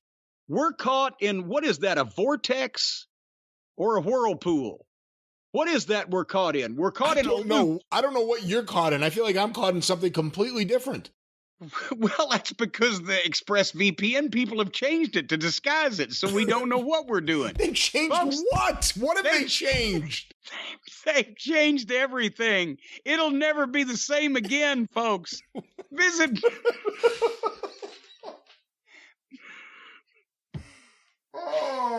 my exclusive link on this thing, expressvpn.com/JCE, and you'll get an extra 3 months free on a 1-year package. What is a 1-year package? I don't know, because they've disguised it and changed it. It's not what it appeared to be. I thought I knew where to go for it, but suddenly it wasn't there anymore, and they sent me to Iceland. But anyway, how it works at all. If you want to be relocated to some place where nobody knows where you are and they can't tell what you're doing, go to expressvpn.com/JCE and get an extra 3 months free on a 1-year package. And let us know if it works out for you, because we won't know where to find you, because you're going to be gone. Gone, gone, gone. expressvpn.com/JCE. Where'd you go, Brian? I was passed out here on the bus. Well, speaking of being up to things that you might not necessarily want the rest of the world to find out about, Vincent K. McMahon is now up to $19.6 million in the unauthorized payment category. Another $5 million has been discovered. And for those of you keeping score, now that's Vince McMahon at $19.6 million, John Laurinaitis still a distant second at $1.5 million, and nobody else on the board as of yet. Wait a minute, this just came in. Bruce Pritchard, they're investigating for an unauthorized payment of $297.50. And elsewise, the field is open in this competition. Brian, this is how much more? 20. Do you think he can get the 20? Do you think he can get the 20? I'm pretty sure. I bet you we're going to blow past 20. The Vince McMahon that I worked with closely for a few years never let a chance go by to remind people that in 1995 he lost $6 million. It was the only year the WWF ever lost money, and he was not happy about it, and he would refer to it. And here's more than 3 times that he has paid to, since they got too big for their britches up there. Apparently the britches don't fit. They can't stay in them. But they got too big for their britches up there, and now 20 million? What the fuck? It was a hell of a gum job. But when he lost $6 million in a year on his wrestling business, he was fucking epileptic about it. I'm astonished. Astonished even, I am. Brian, how astonished are you? I'm not astonished anymore. I'd be surprised if we don't hear more about it. I'd be surprised if we don't hear more about more women. I'm surprised if a story or two doesn't actually get out. We still haven't heard any of the stories that he paid to have the women not speak about. Well, that wouldn't be cricket unless they gave the money back to tell those stories. I don't think it works like that. That's not the way it worked for Harvey Weinstein. Well, I'm just saying, if they've made a deal, if you made a deal, but the woman didn't realize that you can't make a deal for something criminal that happened. If it's something criminal that happened, then it doesn't matter how much you paid. They ought to give the money to charity then. Yeah, I don't think so. You can't have your cake and eat it too. There's been a lot of that, actually, the last several years where you can have your cake and eat it too. That's what the investigation into Bruce for the $297.50 is for, a cake that he charged to the company. But anyway, I hate to see my old friend Johnny Ace losing the competition. This is like a real blow-away game of Jeopardy. That you just really can't stay with till the end because the leader is so far ahead on the board. Johnny's got to make up a lot of room there. Can I ask you an honest question? Taking your personal... If you want to depart from your normal fucking... dishonesty, yeah. Category, dishonesty, yeah. Taking your personal feelings for Johnny Ace out of the equation. If you had to be Johnny Ace for a moment and be inside that head for a moment. Oh, Jesus. How would you sell yourself? Wait, but which head, considering the subject we're talking about here? Which head of Johnny's? How would you sell yourself? How would you sell yourself to a Tony Khan or a fucking Scott D'Amore? Anyone. If you actually wanted to try to continue on in wrestling and you had to try to sell yourself, legitimately, what could you even say? Well, I mean, we talked about this the other day, and John Laurinaitis is not going to be applying for a job with Impact Wrestling or a revamped Ring of Honor. What he's been, obviously, besides the fact he's been a high-ranking official and or employed there for 20 years, and it doesn't appear he's, obviously been starved. If he was an important enough cog in that wheel to where they'd pay somebody a $1.5 million to go away and not talk about something he did, he's made his money. He doesn't have to stay in the wrestling business, and nobody else is going to pay him anywhere near approaching what he was making there. And Tony Khan, regardless of how Laurinaitis is good, that's why he got the job. That's why, Laurinaitis is good at dressing up in a suit, and he's got a dimple and he's got a smile, and he's a very corporate way of doing things, and he doesn't mind swallowing his tongue or his pride or anything else that he has to. And he tells people shit that he is told to tell them rather than what's actually the case. And so that means he's kind of like any other fucking corporate employee. Not as many in wrestling as in other corporations, but the talent, a lot of them don't like him. So especially with the AEW roster comprising mostly of people that wouldn't be John Laurinaitis' idea of mainstream wrestling stars, and honestly, some of them wouldn't be anybody's idea. I don't think Tony Khan's going to, John Laurinaitis is the answer to all of my troubles. And to be honest, he's not. Tony Khan's troubles lie in creative, and, John Laurinaitis, somebody says, he's a great finish guy. Well, fuck. Then worry about staining the trim after you found the carpenter to build the fucking house. On the topic of Vince, because you and I have talked about his type in the past, did you hear the latest Lacey Evans news? I have not. Is Lacey back to being a babyface? Well, no, according to, I have something here from Fightful Select. Those we spoke to said that Evans was a personal favorite of Vince McMahon, who was very hands-on and worked directly with Evans as she came to Raw. Boy, now see right there, they're trying to be provocative with that phrasing. Or they know something and they know they can't say it outright. However, we were told that her return this year was chaotic and directionless as played out on TV.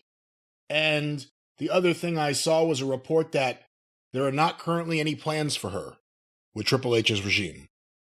Wow. And, that's sad, actually, because as we said, she was a good heel. She had personality. She had a good heel demeanor. Haven't seen much of her wrestling, but it didn't look like it was rotten, as I recall. But how she got there to being a heel was the most ignorant way to build a heel I've ever seen, by making them the greatest person in the world who's overcome every tragedy and be as admirable a person as possible. And then, but now I'm better than you are. What? Where did that come from? So now they can't make her a baby face again. It wouldn't take, because what's she going to do? Come out and say, shit, I was on the rag for 3 weeks. I was really grumpy. But at the same time, the whole build for the thing was so distasteful that, she's been penalized now, probably a good talent, and they need, all that they can get. But what do you do? What do you do? Here's a question for you, and I'm not saying this is necessarily about Lacey Evans, but is it outrageous to think that Vince McMahon may have had at least one personal favorite on the roster at all times in the last 15 years? I don't think that's ridiculous. I mean, also now we're not just insinuating that. He had his favorite guys and girls. He had his favorite gimmicks. He had his favorite thing that he came up with. Remember, for whatever reason. How much did he pay Shawn? Well, yeah, he paid Shawn, what was it? What was he making at that time? $750 grand a year to go home for 3 years. But Shawn didn't even have to blow him. He just took a good bump on the coffin and sold his back. But that's the thing is he's got Max Dupree, poor old L.A. Knight, Eli Drake was supposedly Vince was hands-on. That was the last thing that he was doing before his untimely retirement, was producing those Max Dupree things that were just fucking awful. And I think, it probably Vince's weird taste in some things already, and or just fixation on some things that he gets an idea he likes and it supersedes all others. For a while that served him well. In many cases he had as many or more hits as he had misses, but it's been brutal the last little while. So, well, let's talk about, you want to talk about the list of guys and girls that already Triple H has brought back, the ones that he can get a hold of that they ran off, that he was interested in. Because, unfortunately, probably for Triple H, several people that he wanted have already been signed. They say now the rumor is he's bringing back, or I say he's bringing back, but the coming back to SmackDown this week are AJ Top Dollar Francis and Ashante Adonis. But the other guy in the group was Swerve, and he was kind of the best wrestler, and AEW signed him. The girl, what was her name? B-Fab. She had a great look, and we saw her wrestle once, and that was the last time we ever saw them. Well, but now, hold on now. Because something, they released her because she griped about something, didn't? Or was it they released her and then old Top Dollar griped about it? And they said, well, fine, and follow her. I can't remember exactly how it came down. They released her first, maybe for no apparent reason, then they just decided to, and then that's when he, I understand Sasha and Naomi, and we've talked about them possibly making a deal to come back too, but it's being kept under wraps. I understand here's two more, Scarlett Bordeaux and old Karrion Kross, because that was a fucking, just a complete tragedy what they did to him and them. They had their shit together in NXT, and then they took her away and put him in goddamn Shockmaster outfit. Dexter Lumis, who is back, who by all accounts, didn't cause any trouble or anything backstage. They just released him. Dakota Kai and Io Shirai is now Io Sky.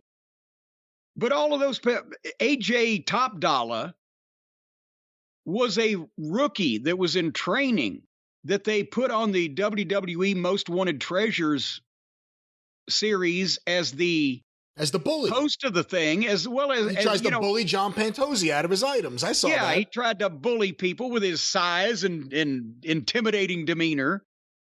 But he'd never even been on television as a wrestler. Nobody knew who he was. That's why I was saying at the start of the thing, what the fuck? Who is this guy that he's involved in this? But they gave him an opportunity because he had the gift of gab, apparently. And then they put him in this gimmick, and they let the girl go. And then he starts, well, what the fuck? I'm going to register my displeasure about this. That guy I'd keep an eye on if he thinks that his status in the community is a little higher than it is as a rookie and already having been given several opportunities. We'll see what happens there. But is he one of these people that just wants to make sure he's used in the proper way, or he's going to tell everybody about it when he doesn't have the cachet in the industry yet? I don't know. Go ahead. I was going to say, I can't speak to Top Dollar or whatever his name is. But you have to imagine there are probably people, and some of them are in AEW now, that last grouping or two of NXT that were, I don't know if disappointed is the right word, but they thought Paul Levesque was there and had their back, and all of a sudden he wasn't. And the worst case scenario happened for most of them. You either got laid off or you got brought up to the main roster and made to look like a fool. And people are now watching every week looking for little signs that it's not Vince McMahon's WWE anymore. People are looking to see if Ciampa is going to be used differently now that Triple H is there.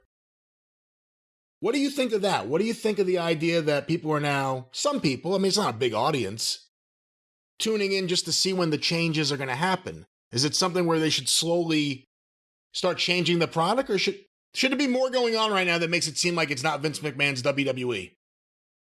Boy, a combination of the two. I don't think, since obviously this wasn't a retirement that was planned 6 months in advance and a handoff of creative and all this other stuff, that's why I said I was going to wait a couple weeks before I registered any opinion on the program. So we're going to talk about one of them in a second. And boy, I wish I'd have waited a few more weeks.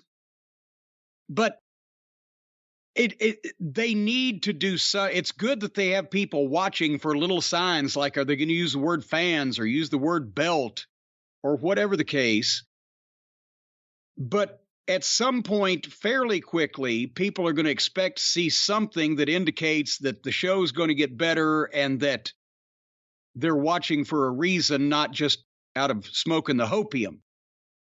And so I don't think, and they obviously hadn't done this, I don't think that they should have just said, oh, goddamn, like do a Heyman just, or like a Bischoff, or just a shit stain. Let's turn on a dime. Let's just do something crazy.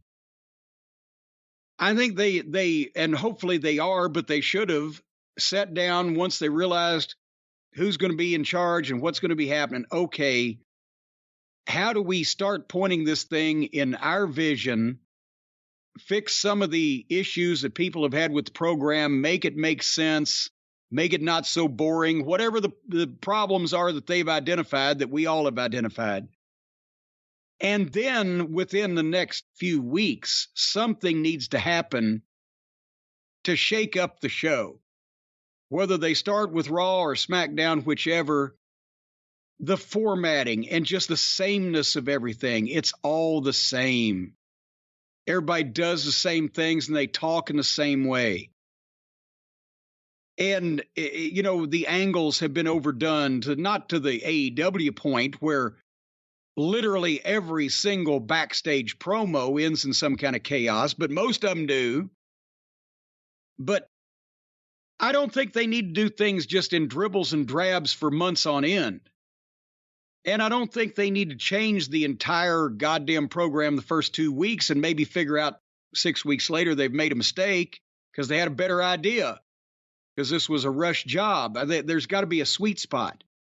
And you don't have to change the whole 3 hours at one time. Just do something with somebody meaningful that, I don't know, God forbid, looks more like a wrestling program and less like a game show, and unexpected and with an air of violence and or realism to it. Not a car wreck where somebody's taken to the hospital, because we've seen all of those, but just do something different with somebody. And start straightening the program up to be a little less drab, fake, and boring and scripted, and a little more like a wrestling show. Oh, do you know what wrestling show of the WWE's that I watched this week, Brian? I was going to surprise you with this, and then I surprised you with this. I didn't watch any. I'm assuming you watched Raw to see what Triple H is up to. Well, I was going to do that, because on my DVR, I had NXT and I had Raw. And I had the one day before the contractor started watching again where I had a little peace and quiet. And I said, all right, I'm going to sit down and go through these shows. I'm not going to just break it down minutely. I'm going to just zip through and see if somebody or something can catch my eye, that there's a little hope. There's, just a little. I said I wasn't going to rush them. But I watched NXT, and I got so, I not interested ain't the word. I couldn't believe some of the things that I was seeing, and I had to see some more of it to make sure. And by the time that I realized I'd watched the whole thing, I started with NXT because it's 2 hours instead of 3, but it felt like 10 hours. And after that, I didn't want to see any of Raw.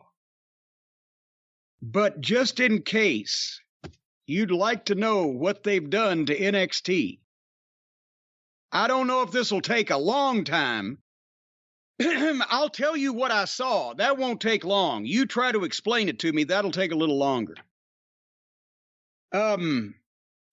Nikita Lyons is still there. You remember Nikita. Yeah. She's expanding even more. And I'm not saying she's fat, but she's expanding everywhere. She's keeping her perfect shape. It's just all getting bigger. But she beat Kiara Jones or Kiara. I can't read my own writing. Somebody. Then Roderick Strong, poor fella, is still there. He was the leftover Undisputed Era member that wasn't able to escape. And he's mad at Apollo Creed. What is that his name, Apollo Creed? No. Yeah, that was Rocky's opponent. Apollo Crews. That's why I wrote Apollo Creed. I'm what the No, wait a minute. I see there's a brother tag team named Creed. And he's mad at the Creeds for watching film with Apollo Crews. That's what my notes say. And the Creeds are mad about something too. And they're backstage, they're watching game films on an old-fashioned wall projector. Right? I don't know where they got this. Maybe they raided a fucking audiovisual lab from an elementary school in 1987. And all this was scripted word for word. Roddy at one point arguing with Apollo Crews wasn't bad, but everybody on his program mostly says it's just recitation. It's when you try to get inexperienced wrestlers acting and give them scripts, it's abysmal. And this is the proof of it. And then this was a running thing through the entire show. Lash Legend is standing there with Malik Blade and Idris Enough, and she's just blathering at him and, going on. And they don't know what she's saying, and they're kind of rolling their eyes, and she's blathering on, and they cut her off each time, the camera people. And then this was the big thing. They had a rounds match. Brian, you know the rounds match. You see them all the time. Like in England, World of Sport? Well, you would have thought that, but no. It was Trick Williams. You remember Trick. He's Bout It. Okay, I don't remember him, but okay. Well, he's Carmelo Hayes' friend. All right. And Carmelo introduced Trick and said Trick is Bout It. And that's what he has on his boxing trunks, is Bout It. Because Trick Williams is wrestling Wes Lee. Wes Lee was the other half of the MSK team that had the other guy had the prison tattoos and the bad haircut and got fired because his wife got mad at him for asking for a divorce and revealed the picture of him dressed as Adolf Hitler with a mustache. So this ain't him, that's his partner, Wes Lee. So the rounds match opens up, and there they are. Trick is wearing boxing trunks, and they're both wearing boxing gloves. And the announcers, the first thing they say is, this is not a boxing match. And the rules of a rounds match are there are 6 3-minute rounds with a 20-second rest period in between rounds. But you can score a pinfall by pin, submission, or countout. And regardless of what time in the round, if you score a fall, that ends the round. And to win the match, you got to win 2 falls, but a knockout wins it immediately. Are we clear on that? I don't know if I'd use the word clear, but okay. So Trick is about 6 inches taller and 50 pounds heavier than Wes Lee. And even though the announcers said it was not a boxing match, when they ring the bell, they're both wearing boxing gloves and they start having a boxing match. And the announcers say again, but now this is not a boxing match. It's almost like when every once in a while you'd find a state athletic commission that regulated boxing but not wrestling. So if you wanted to have a gimmick boxing match on a wrestling show, you'd have to say it wasn't boxing, or else I don't know. So Trick is doing slow-mo swings and misses. And both guys, it's not easy for even experienced wrestlers to work boxing matches. Part of it is that that's not their skill set. Part of it is it's harder to work straight punches to the face, even with gloves on, and especially with your fist not closed inside the glove. That's an easier thing to work, but this was so fake it looked like two drunks in a swimming pool trying not to drown. I wrote in capitals, fake, horribly fake. And so basically they box like two stumblebums and expose the whole business for the first 3-minute round. Then when that round is over with, they take the gloves off and they start having a wrestling match. And it was just as sloppy and almost as fake. And then Trick won a fall and they go to the break.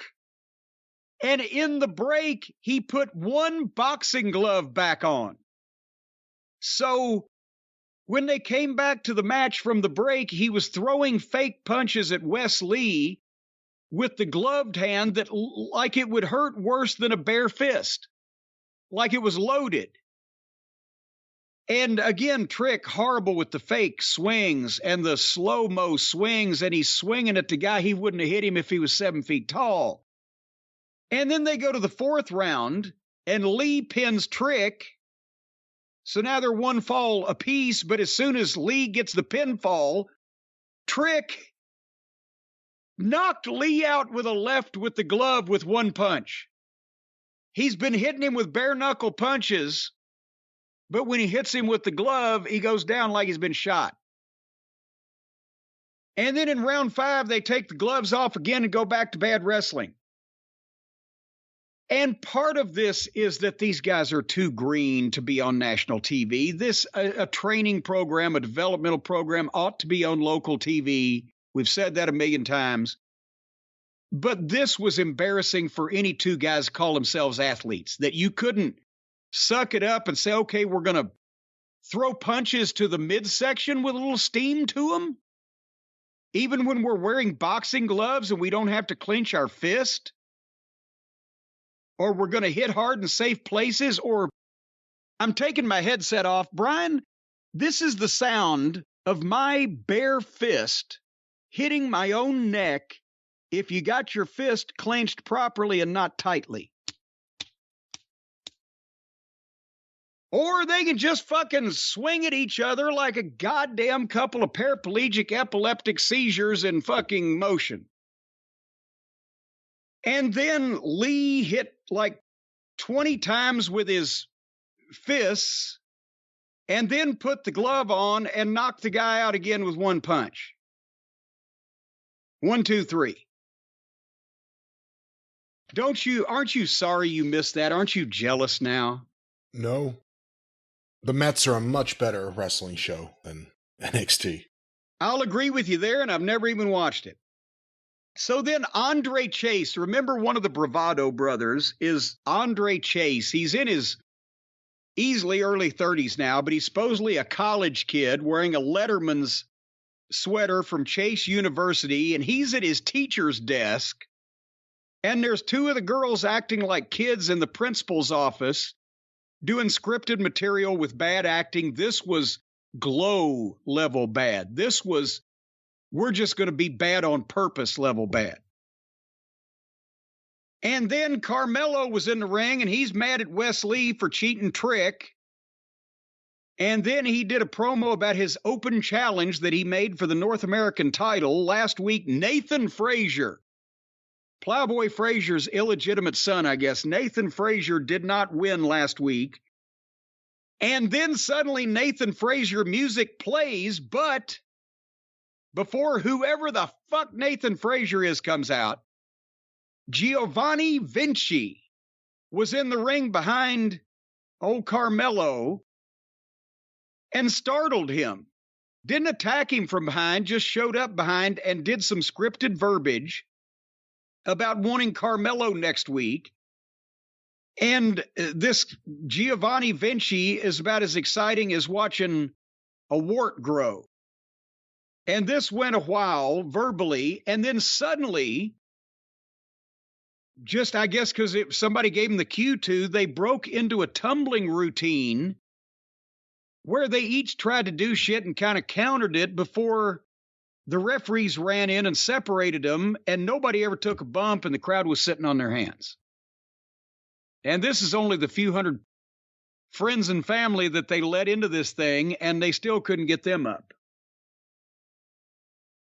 But one of the reasons I wanted to see NXT was because not only Braun Steiner, who is the future of wrestling whenever they get him out of this fucking acid dream, but I've heard that he has got a new rival, a guy named J.D. McDonough.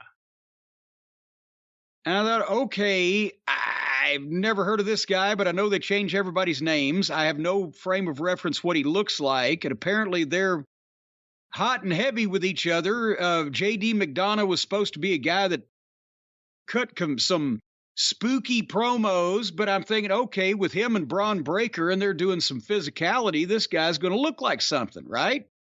Have you ever seen J.D. McDonough? I don't think so. I mean, all these names, as you're rattling them off, they all just, none of them stick. None of them seem special. Yeah. But also, you would probably not have seen J.D. McDonough unless you are used to driving past your local New Jersey elementary school at recess. Brian, I saw J.D. McDonough. And he's an Irish fellow. I don't mean to insult our friends and Cult of Cornette members across the pond, but this is another. He looks like he's 16 years old. He gets carded buying bubble gum. He might be 175 pounds. And they've got videotape out of him kicking the shit out of Braun Steiner. And he's got the I love pain and I'm a psycho weirdo gimmick. Almost like if they did a Little Rascals reunion and one of the Little Rascals was supposed to play the John Moxley part, but he's a child. That's what it sounded like. He looks like a 13-year-old juvenile delinquent standing up in fucking child court. So, and then Thea Hale with Andre Chase wrestled the girl in blue. I can't remember what her name was. And those were the girls from the principal's office. And this was a girls' match from wrestling school. And then Solo Sikoa. Remember, we said, well, he knows what he's doing. He's a pretty good worker. He's hurt. I'm not laughing because he's hurt. I'm laughing because why can't these other people that can't fucking stick their thumb in their ass on the first try get hurt instead of all the people we'd like to see? And Cameron Grimes now is walking around with a neatly trimmed beard and his hair pulled and slicked back and a nice set of dress clothes on and looks fairly mopey. So they've taken all the shit that made him stand out away from him. Apollo Crews wrestled Roderick Strong. And I don't know why Apollo got sent from the main roster down to detention, but this was the best opponent to give him. Roderick Strong is the best worker that NXT has left. And he's fucking fabulous. And I wish this in Ring of Honor. If he was 6 inches taller and 30 pounds heavier, he could be a goddamn world champion. Especially with a good manager, because his promo is still his weak point. But he was feeding Apollo Crews shit. Not only was he feeding Apollo Crews properly, but he was putting himself in some of the holes because Apollo wasn't quite as quick on the pickup as Roddy was. When one time he fed him his arm and he stuck it, he had it there for like a second and a half, and he said, well, fuck, he's not going to take it. So he just reversed the thing on his own. But it was great. The size difference was plausible because of Roddy's technique. He wrestled the bigger guy down. He was trying to break down the legs or pick an arm. He's serious and stiff. There wasn't things see-through. Even the grappling, trying to get a hold or twist an arm, Roddy he makes it seem plausible. And he got some good heat. And Crews is not bad.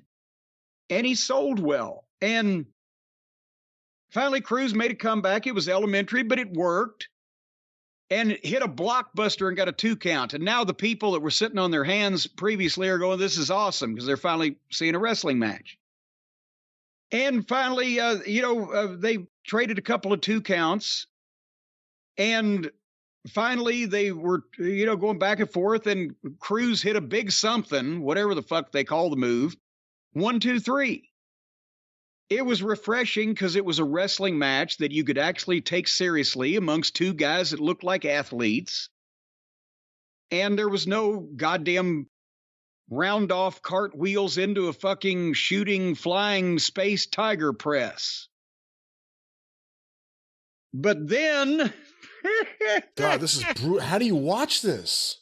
I can't think when you're talking about it. It became morbid with me. I was like, I can't believe this is all on the same program. Lash Legends was still droning at the other guys when Pretty Deadly came in, the tag team of Pretty Deadly. One's a brunette, one's a blonde. They've got purple, tight body form-fitting outfits with purple fishnet and what looks like a purple sports bra. They're guys, by the way. They look like the Nelson brothers, if one of them was a brunette. And then apparently, I'll wait to talk about the showdown. They had a preface to it, a tease to make sure we stay tuned. There were 2 more women's tag teams with unpronounceable names and a big Indian guy. I'm not talking about a Cherokee Indian, but a Great Khali Indian guy with a man bun. And they were reading lines to each other backstage. The Creeds were still watching the match films on the projector, and Roddy is hot that they didn't come out and help him. But they've found a problem on the tape that they've just seen, and they got to look at it again, but they were intimating that it was going to cause trouble for Roderick Strong. And then do you remember Tony D'Angelo, the mob guy? Well, I wouldn't call him that. But... Well, the guy from an organization whose existence has never actually been proven. Well, I'll just say that if that organization did exist, this guy did not seem like he'd be a legitimate member in any way. It was so hokey. Well, yes, but the pretend fellow, he has apparently the Stooges, but they fired one of them who showed up on AEW. But then there's also old Pablo Escobar. Remember, he was the leader of the Lucha Suits. And he had a Lucha faction that was mad at the mob, in quotation marks, faction. So apparently they had a match where the mob lost. No. Wait a minute. The mob lost to the cartel. The Italians lost to the Hispanics. So the Italian mob was having to work for the Mexican cartel. But Escobar and D'Angelo decided to have a sit-down, a meet-up in a park at night, alone. As a matter of fact, we know this because Escobar in his car was on a cell phone saying, yeah, I'm going by myself, but be close in case something goes down. So they are trying to, on NXT television, with actors the level of a high school drama class, they're trying to reenact the disappearance of Jimmy Hoffa here. They show up at night in the park in front of a fountain, and there's a long table with a black tablecloth and 2 chairs that just happen to be sitting there with dramatic background music.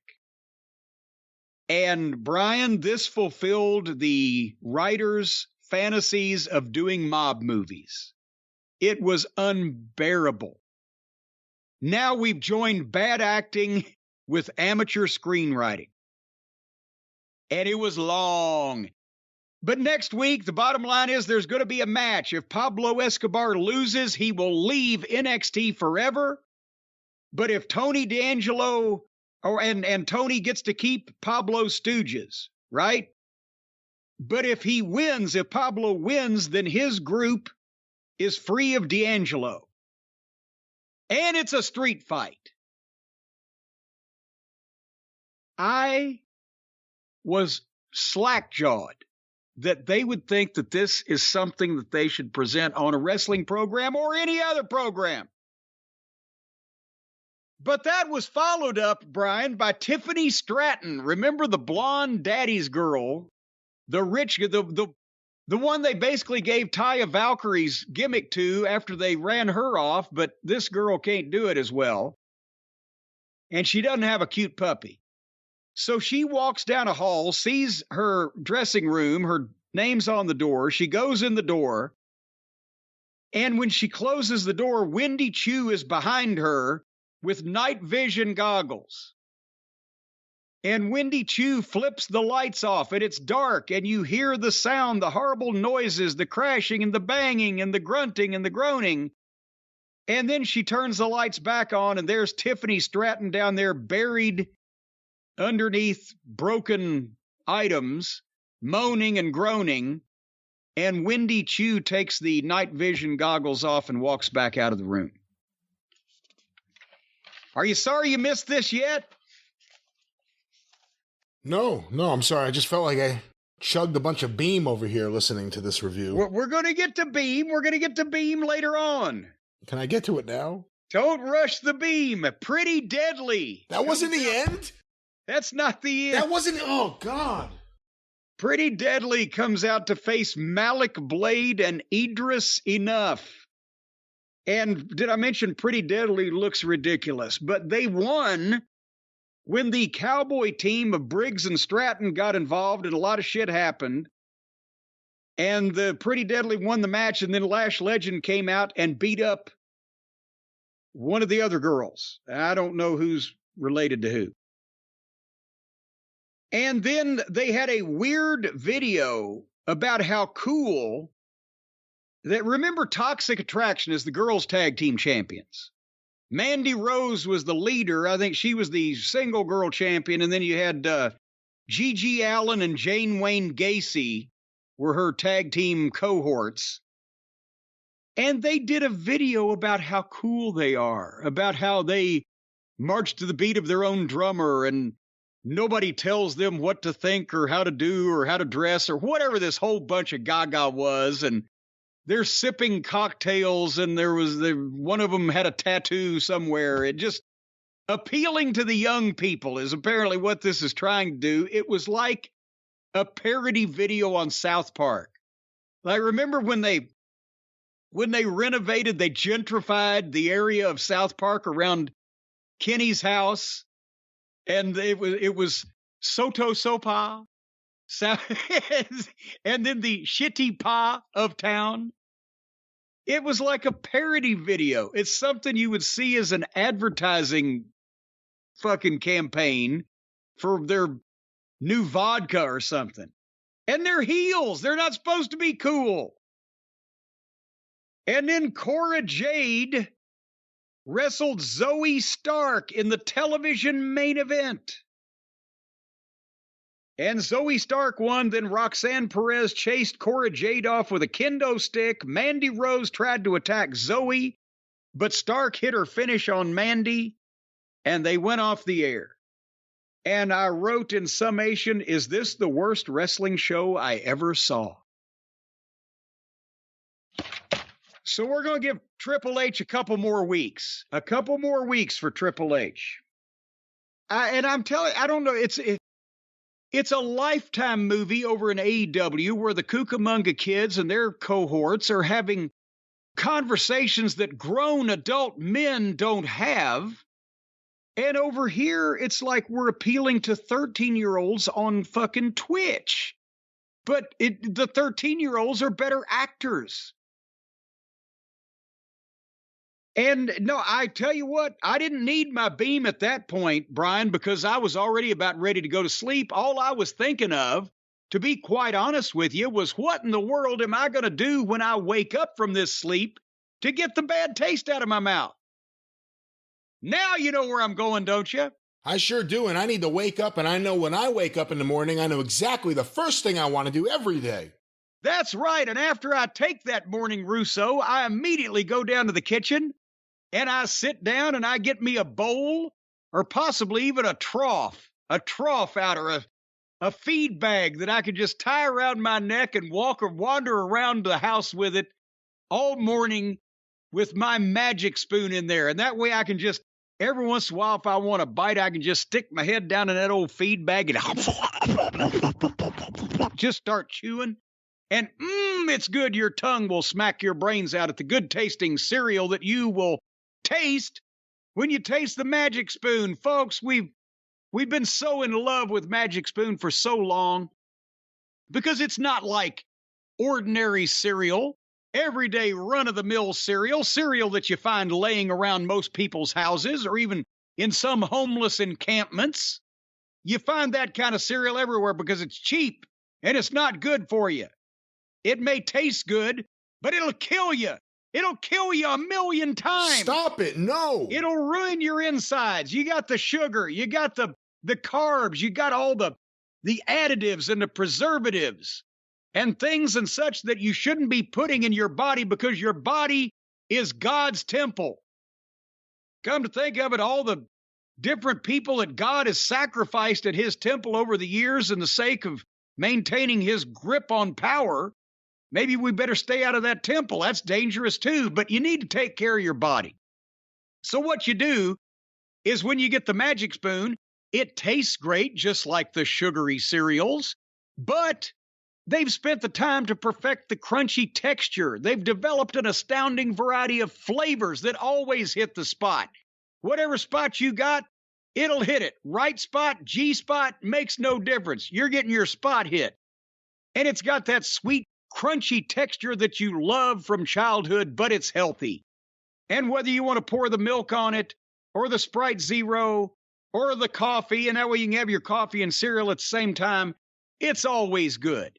And they're packed with protein. It's a great healthy snack for just about anybody, whether after a workout, during a hike, or at midnight, late at night when you're watching a movie, or maybe you do it while, like Brian Last does, while I'm doing these spots, you mute your microphone and you just stick something in your mouth and swallow it. You knew I was doing Regardless, I knew you were doing that. Well, it's delicious. I'm always eating Magic Spoon. That's right, 0 grams of sugar, 13 to 14 grams of protein, only 4 to 5 net grams of carbs in each serving. Let me do the math for you, folks. That's not much. Not much at all of the bad stuff and plenty of the good stuff. It's low carb, keto friendly, gluten free, grain free, soy free, and only 140 calories a serving, whether you slide down that nostalgia road with cocoa, fruity, frosted, or peanut butter, or whether you go for the cult favorites like the blueberry muffin, the maple waffle, and the honey nut. For that smoky, syrupy finish, everybody likes a good finish all over your cereal. Or you can indulge yourself with cookies and cream and cinnamon roll. All you got to do is go to magicspoon.com/Jim to grab a custom bundle of that cereal. Try the magic for yourself and be sure to use the promo code Jim at checkout. You'll save $5 off your order of Magic Spoon. And again, they've got the 100% happiness guarantee. All you got to do is eat a bowl of this happiness. Eat a bowl of this cereal, and you'll be deliriously happy for about 6 to 8 hours till the chemicals wear off. But it's a 100% happiness guarantee. If you don't like it for any reason, they'll refund your money, no questions asked. But you have to call them within 6 hours after you eat the cereal to ask for the refund before the drugs wear off. Anyway, remember to get your next delicious bowl of guilt-free cereal at magicspoon.com/Jim. Use the code Jim to save $5 off, and you will have no guilt. You can get away with anything. You can do anything and sleep at night. You won't lay awake feeling guilty for all the horrible things you've done to other people because this cereal will take it all away. Guilt-free cereal, Magic Spoon. Well, Brian, what are you doing on that magic lovin' spoonful of shows you call the Arcadian Vanguard Network this week? Another fine week of shows that John Sebastian would approve of. This week on the Arcadian Vanguard Podcast Network, get information about all the shows on Twitter at Superpodcasts or on Facebook, facebook.com/. patreon.com/Arcadian Vanguard. A few notes. The latest episode of Breaking Kayfabe with Bowdrin and Barry is out right now. Amongst other things, the boys review Dynamite Kid vs. Tiger Mask from 1982. One of those matches that people still talk about today. Is that the New Year's Day, January 1st? No, it's not that one. Was that in 81 or was that in 82? But they had so many. Hear what Jeff and Barry have to say about this one at bowdrinpod.com, or look for Breaking Kayfabe with Bowdrin and Barry wherever you find your favorite podcasts. Want to make mention that next week, I believe, we'll have a big announcement from Arcadian Vanguard here on the show. Stay tuned for that. Something we're very excited about, something we've been working on for quite a while. But stay tuned next week here on the Jim Cornette Experience. And of course, the 605 Superpodcast, The Mothership! Go through the archive today. That one got me. It's the first time in a while. Go through the archive today at 605pod.com. Available wherever you find your favorite podcasts. The Mothership. Yes, you mother. All right. And we will get this out of the way with the AEW extravaganza this past Wednesday night, but a brief note at the beginning. Now I'm pissed off again. Kris Statlander is injured again. That poor girl, I feel bad for her. I really do. I'm not even being a smartass now, because she started out as a space alien from the Andromeda Galaxy, and she was green as a pepper tree. And we didn't have much nice to say, but apparently, she just had knee surgery, about a year and a half ago, was out for 9 months, and then came back, and she is from the United States now instead of Andromeda, and she gave up the nose booping and the alien from another galaxy thing, and she wasn't even really hanging around with the Puddin' Gang as much anymore. And everybody said she's really improved and she's got size and she's a good athlete. And we said, okay, we'll start watching her. And somehow or another, she's torn her other knee and is either already have or about to have another surgery on the other knee. So, I mean, knee surgery, it's going to be months. So I feel bad for that. And plus, she's a heck of a piccolo player, we found out.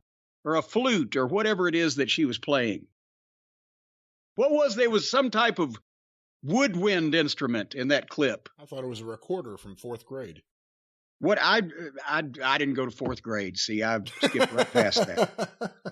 They only let you do the recorder in 4th grade. I had the oboe and the mandolin in 3rd and 5th. So how come you never joined marching band?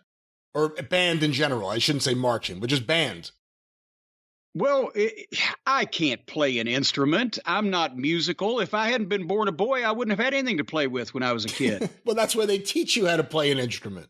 Well, I didn't believe I'd be particularly good at it, so I chose to just not go through that period of extreme disappointment in my life, finding out that I wasn't musical. You've always loved music, though. You never said to your mom to buy you a guitar? Ever? No, well, I had the toy guitar when I was a kid. I mean, a guitar, a real guitar. No, I love music. It didn't mean I wanted to play it because I knew I couldn't play it. I don't get it. I don't mentally understand it. I'm amazed by it, that people can play things like this. So I can like things without wanting to do them badly. It sounds like you should have started a punk band. That would be doing it badly, but no, I play the radio on occasion. That's all I play. And I wish some of these wrestlers on the AEW program would start playing the radio instead of wrestling. You saw this program, I assume. Yes, I watched it live. You mean at one point it was actually living? I thought it was DOA. I watched it as it transpired. All right. Well, the DOA was a little inside joke there, because the opening match on this past Wednesday's AEW Dynamite on Wednesday night was a coffin match, not a casket match, because that's trademarked. A coffin match with Brody King against Darby Allin. And obviously, Darby is not an undead zombie. Darby has a finish called the coffin drop because he launches himself backwards off the top rope like he's laying in a coffin and lands on the guy. So that means we have to have a coffin match. They had a match first, didn't they? Yes, that's right. They've actually had a match this time. Yeah, I think they did. Because usually these stipulations are the first match, but in this case, it's a rematch. And obviously, a coffin match is no disqualification. Lazy booking. But we didn't even get to start the coffin match actually legitimately because Brody King makes his entrance. And they're so scared that all the normal people watching The Big Bang Theory will see what the fuck is this and change the channel, that Darby jumpstarts it from nowhere. As soon as Brody King gets in the ring, Darby is there, and he's beating the shit out of us with a skateboard with thumbtacks sticking in it. And sticking out of it. But sticking in it, sticking out of it. How do you get a thumbtack to stick out of the skateboard, by the way, anyway? Perhaps they're glued to the skateboard. To the skateboard. To the skateboard? To the skateboard. The state should be here. No, perhaps they're glued to the skateboard. Yeah, this guy should be boarded by the state. I'll go along with that. And Brody King gets juice within 30 seconds. And not just a little juice. He's gushing. And I'm thinking, can they possibly narrowcast their program to a smaller target audience?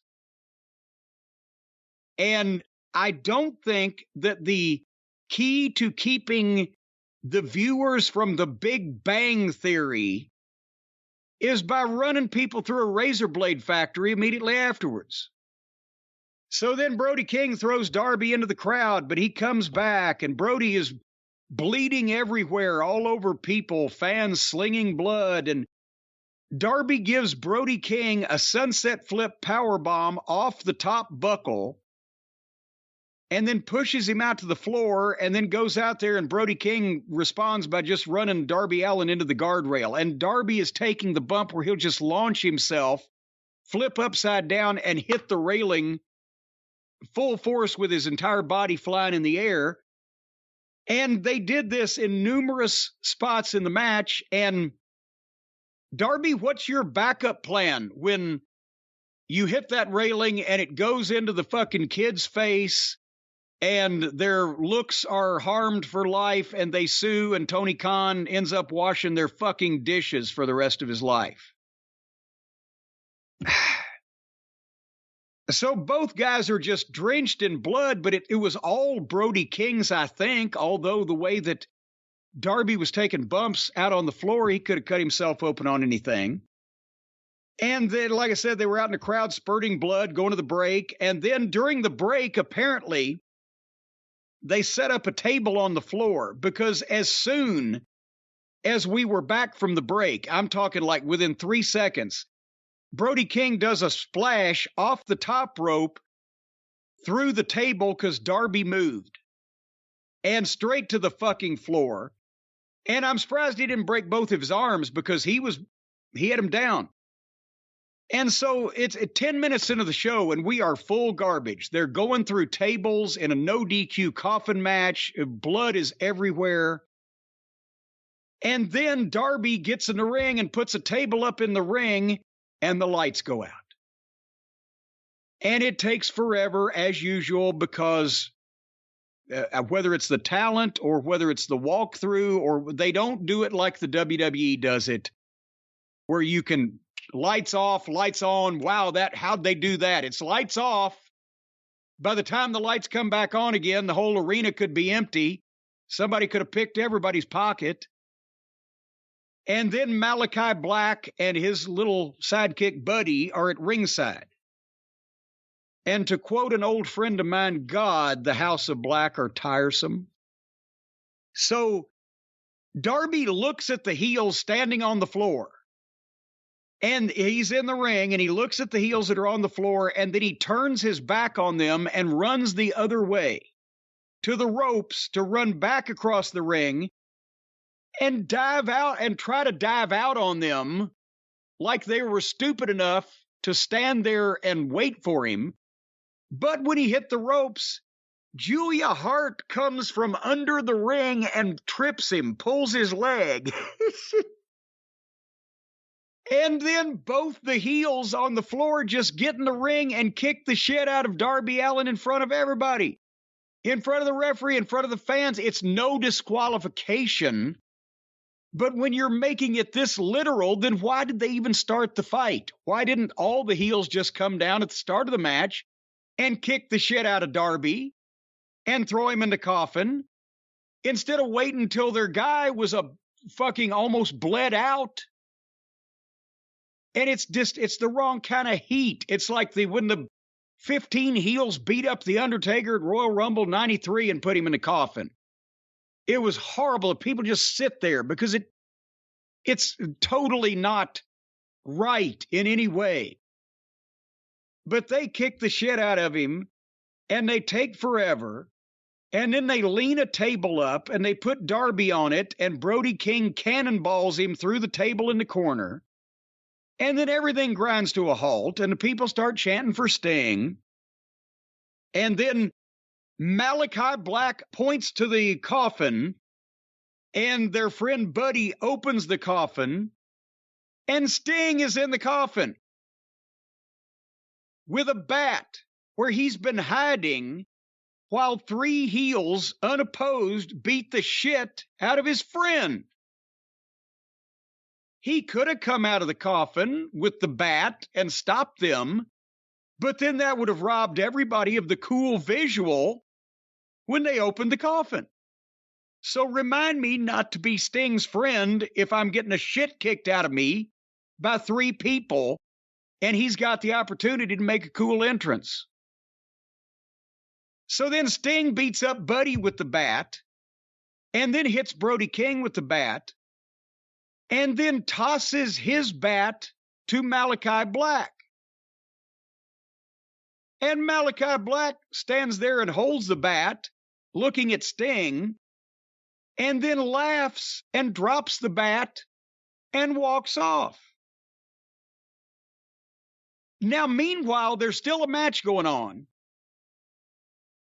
but it hadn't been going on because everybody's laying out of it so that they can do this dramatic rendition of a fucking horror movie that they dreamed about when they last ate Taco Bell.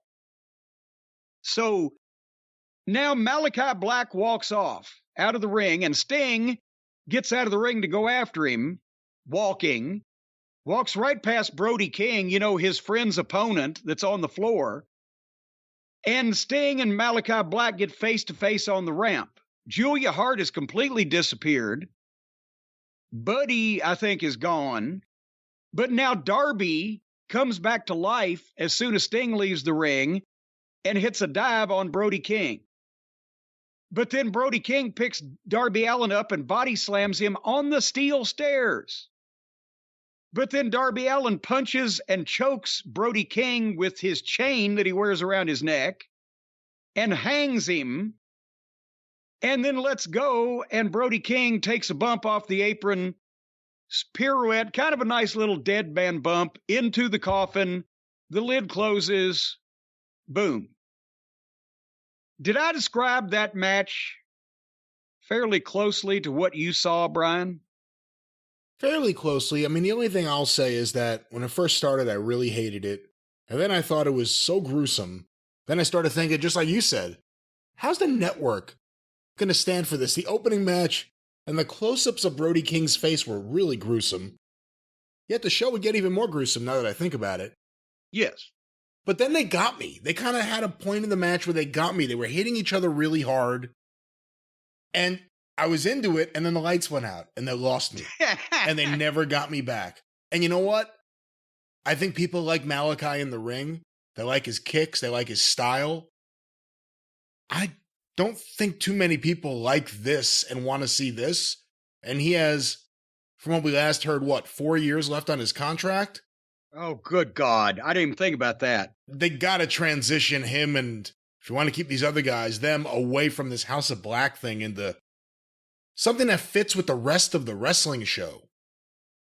I don't think they're capable, because Apparently, this Malachi Black, his long-awaited chance to do what he wanted to do in the wrestling business, and this stuff is what he wanted to do.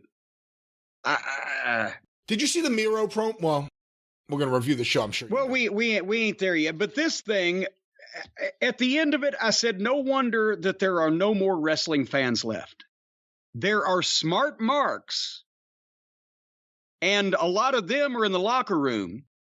But there are no wrestling fans left. People who just want to watch wrestling.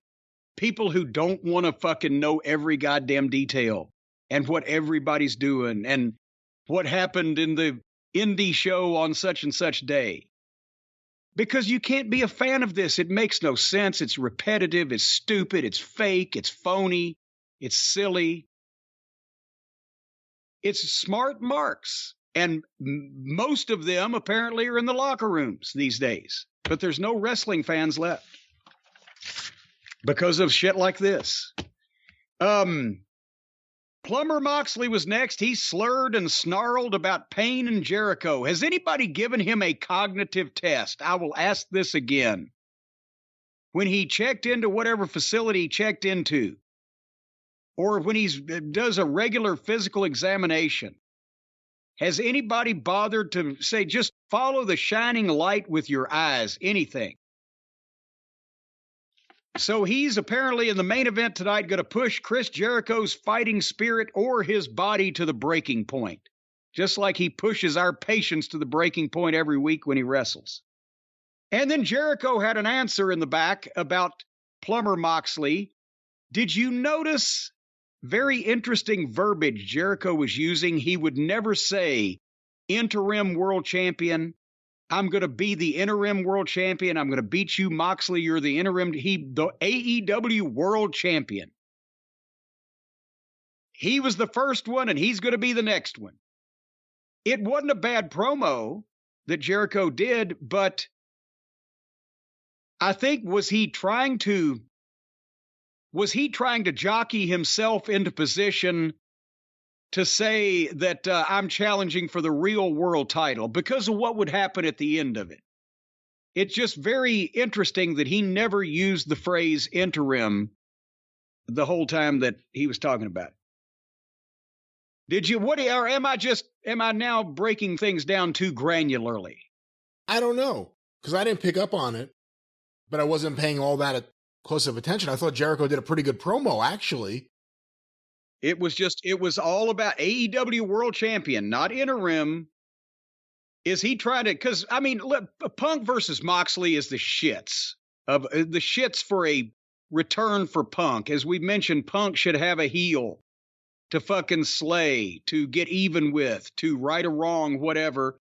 Instead, this fucking sway-backed idiot is allegedly a babyface also. So maybe Jericho wants to insert and insinuate himself into that picture, thinking he'll get more pay-per-view main event time out of it if he's involved in that picture. But nevertheless, so they had a tornado tag team match. Said no tags. You don't have to tag. Everybody's already in the ring. Let's just go crazy. Andre, Olio, and Rush against the Lucha Brothers, Penthouse and Felix, with Rick Knox, the corpse referee, officiating. And I said, oh, hell no. What did I miss here? How many perfect 10s would Olga Corbett or Nadia Comaneci have gotten in this gymnastics exhibition? If you're into this kind of match, you probably really like this kind of match. If you're not, you probably went to the kitchen to see if there was anything cold in the fridge. Yeah. Well, good. So what was there in the fridge or the stove? I don't remember what I ate that night. French toast? For dinner? So every now and then, we'll get diner for dinner. It's a wonderful treat. So in the backstage area, we had a douchebag convention. There's the Hardley Boys, the Cucamonga Kids themselves, Matt and Nick, and their handpicked stooge and errand boy, Brandon Cutlet, with the camera. And they go in to speak to Hangnail Adam Page. He didn't have the butterfly pants on. Maybe his wife needed to go to a PTA meeting that night. But he's sitting there with the Dork Order. And at least they've pared the Dork Order down to 4 of them now. Cabana's out of there. And they've eliminated a few of the undersized miscellaneous masked people. It still looks like a motley crew, but there's Little Brutus and the other masked guy and the other guy, I can't remember his name, and some other guy. So there was 4 of them. So the Hardy Boys, or the Hardly Boys. Yeah, not the Hardy Boys, no. No, I'm sorry. The Hardly Boys give the insincere apology to Adam Page, and they're sucking up to him. And I was trying to figure out, because it was so insincere and it was so disingenuous, and it was with the tone, that whiny, smarmy tone that they have in their voice, were they intentionally insincere in this apology because he was going to turn them down and that's the point? Or was it just bad acting and they were really trying to get, because they're supposed to be baby faces.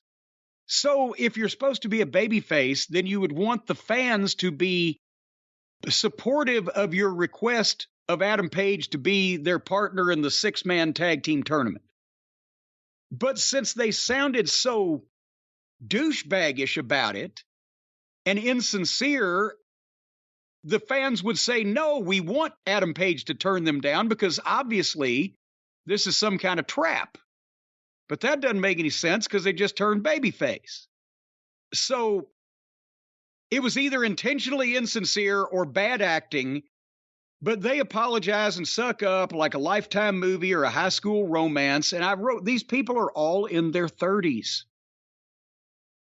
And so then Page responds that the Dork Order has been his friends and they've had his back, and the Cucamonga kids, they deserve somebody that's never turned on them or been apart from them, and he and them have had their, I don't know what the fuck. This was a lover's spat gone wrong. And when Page turns down their overtures to be their partner, then they kind of get their heads down and they go, okay, well, man, hey, text us. Yeah, we'll see you later. And then they get fake mad at Brandon Cutlet, cut camera. And now they got to go get Harpo, which is what they've been doing all along. The whole reason that this 6-man tournament is coming up is for them to bring Harpo back and play with their other friends from Pro Wrestling Chimpanzee and avoid having a money match on pay-per-view that would sell pay-per-views and draw income, and putting FTR over to establish the fans already view them as the top tag team in the company. That would make money. That would get interest. That would provide quality programming. So instead, they've chosen to do this silly, childish shit that makes no sense with the rest of the Lollipop Guild so that their trampoline cowboy friends can come back in and they can all have a show together and they can have more belts. Unprofessional, I think is the word I'd use. So, Brian, your thoughts on this interview? I'm sorry. I don't know if I would ever call the Hangman unprofessional, let alone the Buckaroos. But no one cares. I mean, this is just bad acting. Were they really trying, though? Do you think they were really trying to be baby faces and that's what it sounds like? Or, I don't know. Well, I'm not going to concede that, actually. I mean, even though Adam Cole turned on them and Adam Cole was a heel and they're heels, other than that, they haven't really turned babyface yet. But wait a minute, Adam Cole wasn't a heel. He switched heel when he fucking lost his mind in that interview with Punk and just ranted and raved and whined. No, that's Adam Page. That's Adam Page. Yeah, you said Adam Cole. Because Adam Cole just turned on them. Right? Well, that would be true. the thing that made them babyface. There's Pages and there's Adams and there's, I don't fucking know. You can't tell the players without a program. If anybody had any clearly defined role when they switched from it, we would know what they switched from. It's so bad, and it's just like this fake, I guess that's really what I would call it. It's fake emotion. Because what they're trying to do is get fake emotion in their matches, and they do it with all these bad, I don't even know what you call it, wrestling soap opera segments. Really bad wrestling soap opera segments that are supposed to pay off with dramatic moments in their matches. Well, they brought Jungle Boy out for color, although the way he talks with that personality, I'd term it more black and white. But as he got to the desk, here comes Dino Douche, who's now a babyface, I guess, because he's with Jungle Boy and blew off Christian Cage, and they revealed that Dino was just taking care of Christian so nobody else could get to him but Jungle Boy. And of course, we mentioned, well, maybe Jungle Boy owes poor Griff Garrison and Brian Pillman apologies. But so now they're giving Dino squash matches against job guys, which he gets over like this. And that should have been what they were doing 3 years ago.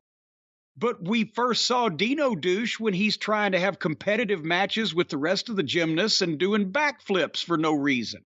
And he looks like a fucking idiot. When he tries to have a competitive match, unless somebody smarter than him would lay it out for him and he'd listen to them and do just that, he looks like an idiot in every match. But in a squash match where his size and the choke slam and the power, whatever the fuck he does comes into play, this is where I can see that somebody that had not had a lot of experience with his other matches would think, I can make money with this guy. But he can't get out of his own way when he has a real match. He could have been a great Diesel-like bodyguard and then transition into smashing him over, and then you could have stolen probably a title match out of him or something, but that would have drawn, I mean. But anyway, Dino Douche gets the quick squash, and then Cage, Christian, from the back, pops up on the screen, starts cutting a promo on Jungle Boy, so Jungle Boy starts running to the back. He never had time to speak during the match, but he starts running to the back, and he comes into Christian Cage's frame, which now that begs the question, when anybody that wants to get their hands on somebody sees somebody on the screen, why don't they just go to the backstage fucking interview area? But the referees and security start holding him back, and then Dino comes in and beats up the security guards and headbutts Pat Buck, and Jungle Boy and Christian Cage are skirmishing.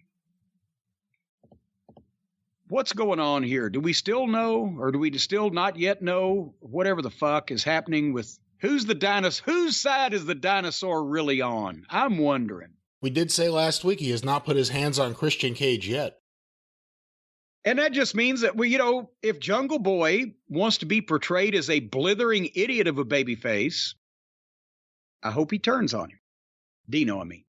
Anyway, now you talked about the Miro promo earlier. Miro, he's doing a promo on Malachi Black. He says, hell is empty because all the devils are here. Now, here he is. Brian, I know a lot of people out there may not have had occasion to be on the set of a television shoot before. But Malachi Black, in his dark light, the spooky lighting they do, where he's in this undisclosed location in the dark, doing these interviews, and Miro, same thing. He's in this undisclosed location, kind of in the dark, and it's lit appropriately. They're not just standing out in a parking lot. They're not in a giant room. They're in a small room that has to be lit by a professional. Right? Most people would know that if they sat and thought about it. Right. So how the fuck, when Miro is in this dark, professionally lit room for this spooky atmospheric shoot, does a slutted out Julia Hart just wander into the pre-tape and he didn't know she was there? She had to come from 10 feet away from him. I know it's dark in the room, but you would have seen that. Miro is doing his thing about God. He's still got issues with God. I don't know. They've got a complicated relationship, him and God. Hell's empty. All the devils are here. Then Julia Hart, and she looks great, but she says, embrace the gift. I did. Because she went to the dark side with the Malachi and his friends. And Miro blows her off because, well, only one woman interests me because he's got to keep Lana, I guess, happy at home. But he tells her some shit. And I thought, God, now they're like the WWE, they're hiring dramatic writers. Or is this, did Miro and Julia and some of the crew take a dramatic writing course and now they're auditioning shit? I don't know, but this was horse shit. What in the world is good? Miro gets over when he comes out and smashes himself over and he looks good and blah, blah, blah, but you never see him. You hear all these promos. I'm waiting for the time when God shows up for the tag team match. But Julia Hart, who was just under the ring 45 minutes earlier and tripped poor Darby, is now invading the pre-tapes of Miro in a dark enclosed room. Speaking of a dark enclosed room, that's apparently where they've been keeping Mark Henry. We haven't seen him in months, but they let him out. He actually got a chance to be on television and did an interview with Powerhouse Hobbs. What did you think of Hobbs's promo here, Brian? His verbal ability, his speaking ability, does he project well? Does he have a good vocabulary? Does he have a deep, serious, stentorian voice? How did you like this promo? I don't remember the promo as much as I remember him responding to the guys that came out there to confront him, and I thought he sounded pretty natural in that. You know why you didn't remember the rest of the promo? That's the only line he got. He never got a chance to say a word. Well, there you go.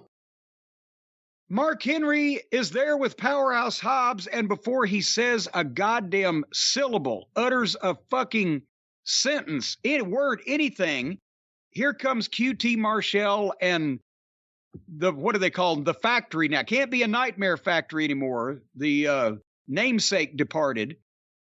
But his goons come in.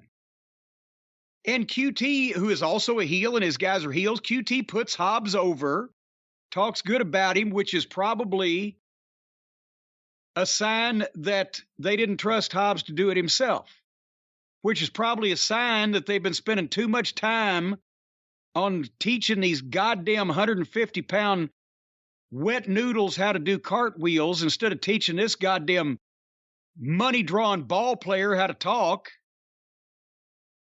But they say they're going to take care of Starks because they're pissed off at Starks like Hobbs is. And that's when Hobbs says, don't let your problem become my problem, and walks off. Now, there was nothing the matter with that line in a vacuum on its own, except that's the first words we get to hear this fucking guy say when last week, or whatever it was, 2 weeks ago, when he attacked Ricky Starks from behind and turned on his longtime tag team partner, he didn't say a word. We're still waiting to find out why it happened. Last week, Taz told us he didn't know, so he just dissolving the whole team.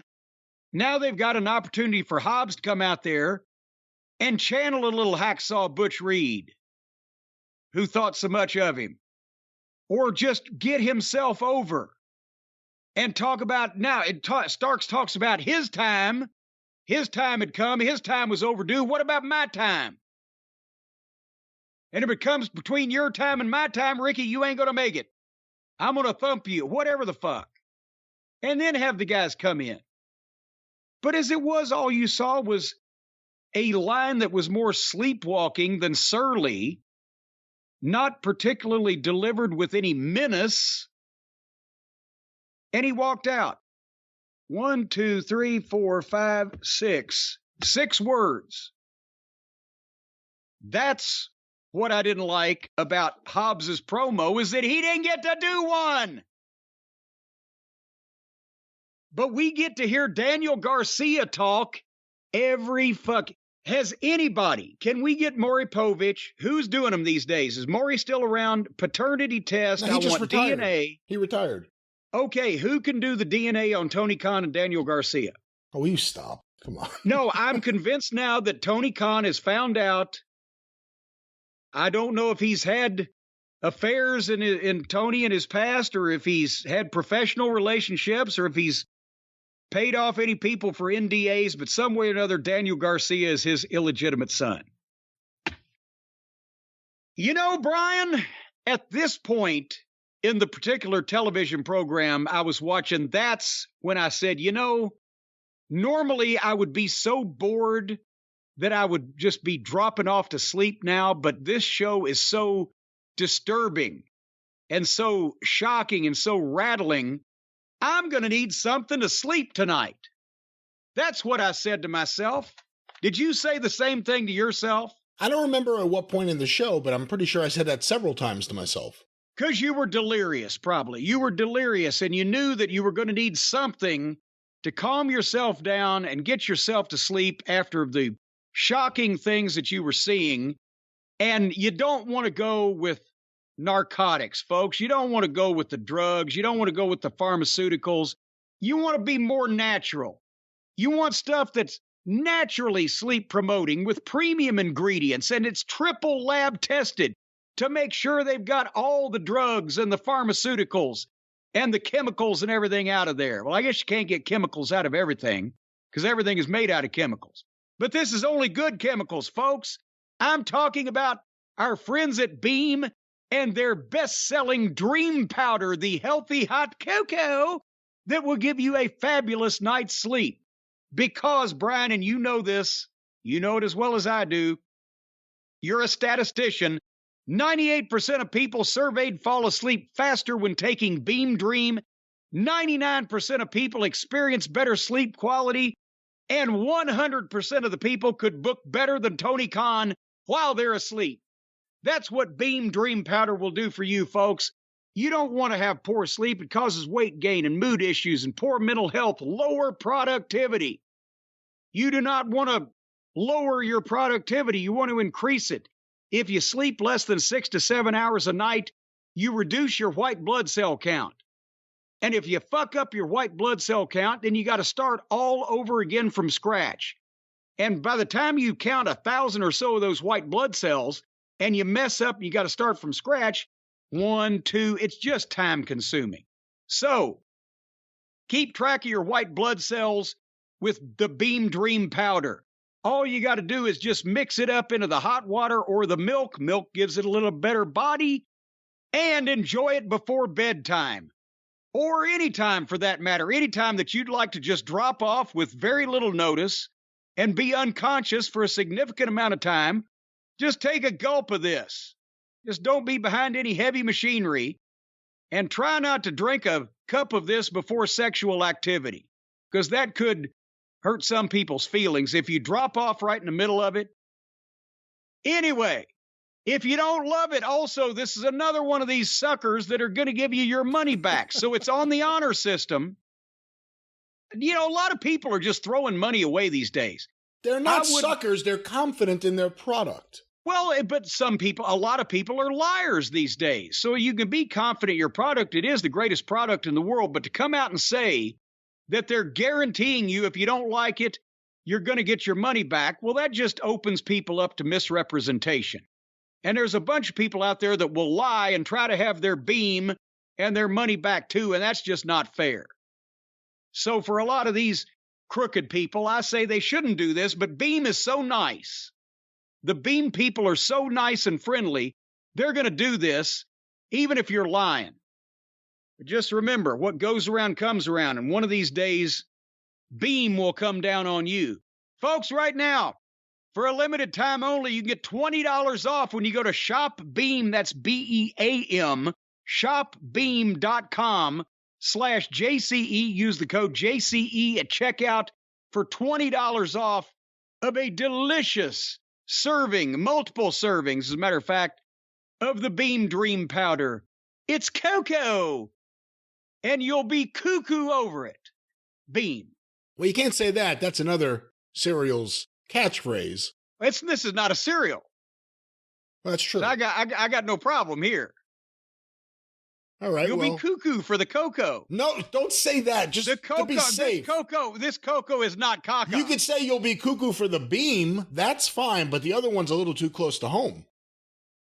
Well, then you'll be cuckoo for the beam dream, Coco, which is certainly not caca. That's right. Certainly not. So let's get to some more caca.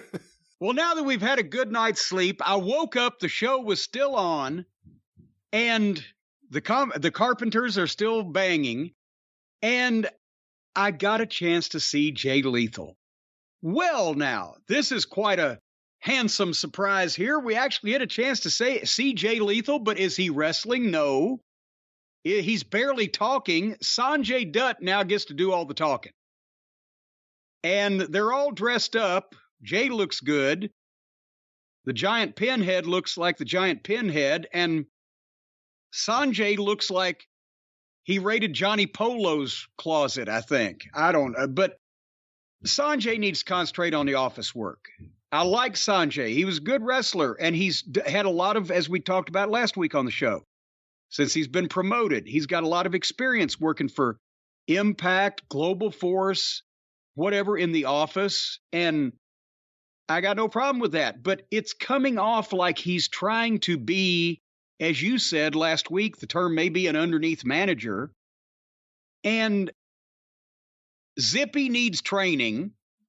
Jay Lethal needs a push. I mean, they've about dropped this ball completely.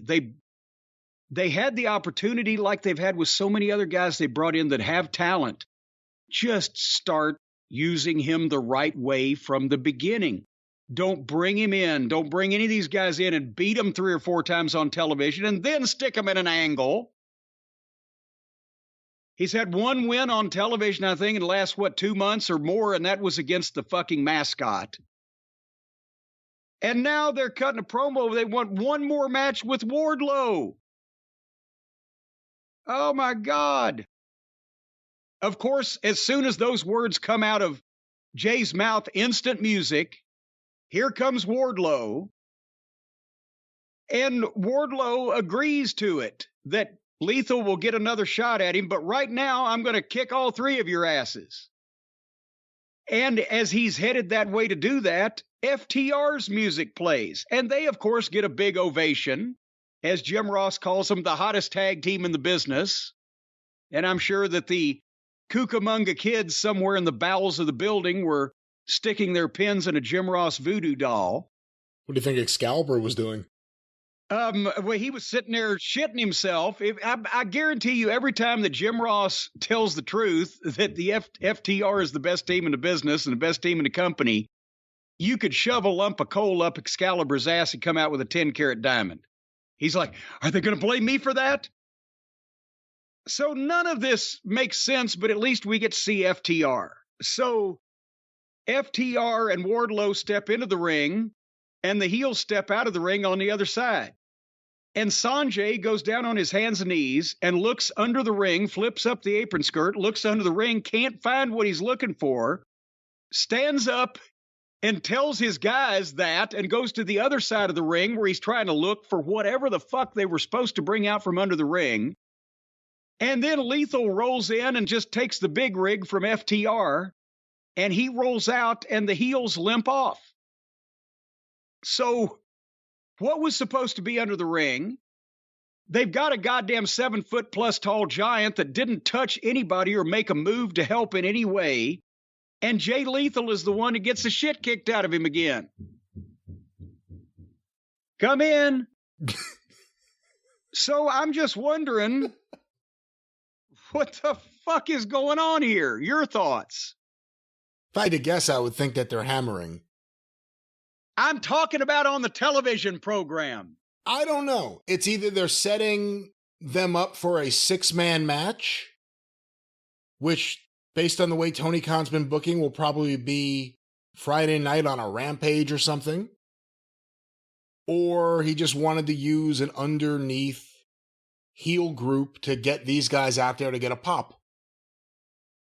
The problem is, on the face of it, you would think, I think some people who don't know better would think, Jim Cornette can't complain about this. His favorite guys are out there. FTR, Wardlow, Jay Lethal.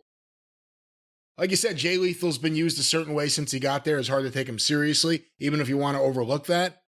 Sanjay could talk, but it's not treat me seriously. Yeah. It's just, he could talk. I can't say that he can't, but comes across kind of hokey. The Giant's just there. He hasn't really done anything.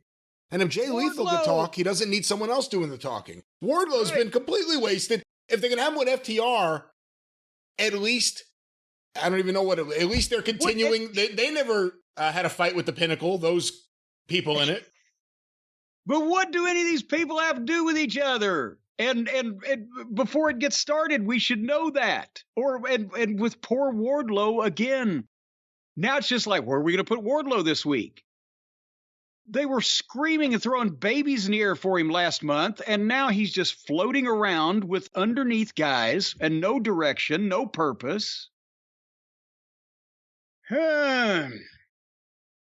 Tony Schiavone was in the back with the Jericho appreciators. Are you just loving how Anna Jay now has gone out of her mind and just leaves the interviews to grab and choke out different members of the production crew?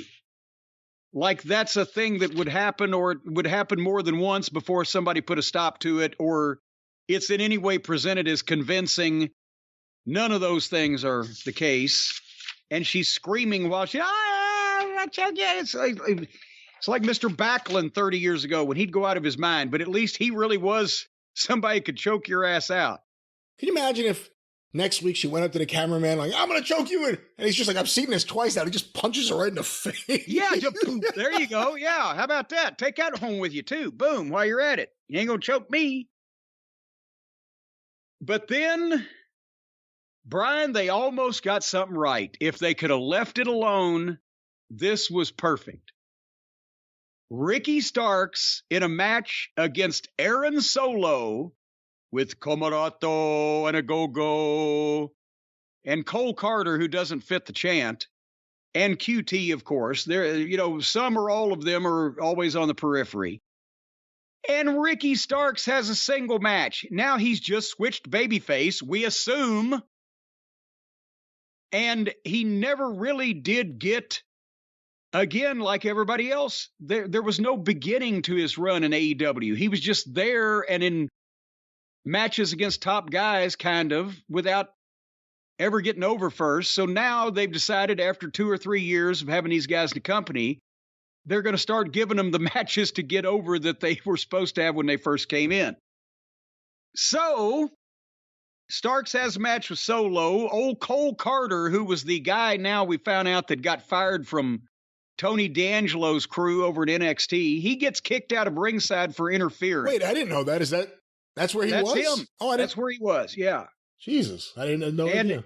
Yeah, he's another guy. He looks like a male model for a high school fucking, here's where you get your uniforms and your Letterman's jackets, and here's this cute little model. And he was one of Tony D'Angelo's. He was one of the phony Italian businessmen? Italian businessmen. Yes, the businessmen. Anyway, he got kicked out of ringside. Solo got a touch of heat. Starks made a comeback. They did a nice little spot where Starks avoided a spear and hit him or something, hit him with a spear. Boom, 1, 2, 3.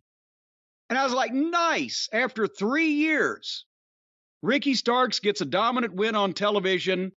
He's starting off in the right fashion. He's beating a heel. And they couldn't leave it alone. Here comes Comarato with a chair, but he swings the chair in a half-hearted fashion, and when Starks ducks and he misses, he just drops the chair. And then Starks hits a spine buster. And then the other heels get in and they stop him. They stop Starks, but before they can get him good, he escapes and runs off. He ran away. So they did something right for once. They give Starks an underneath guy as an opponent.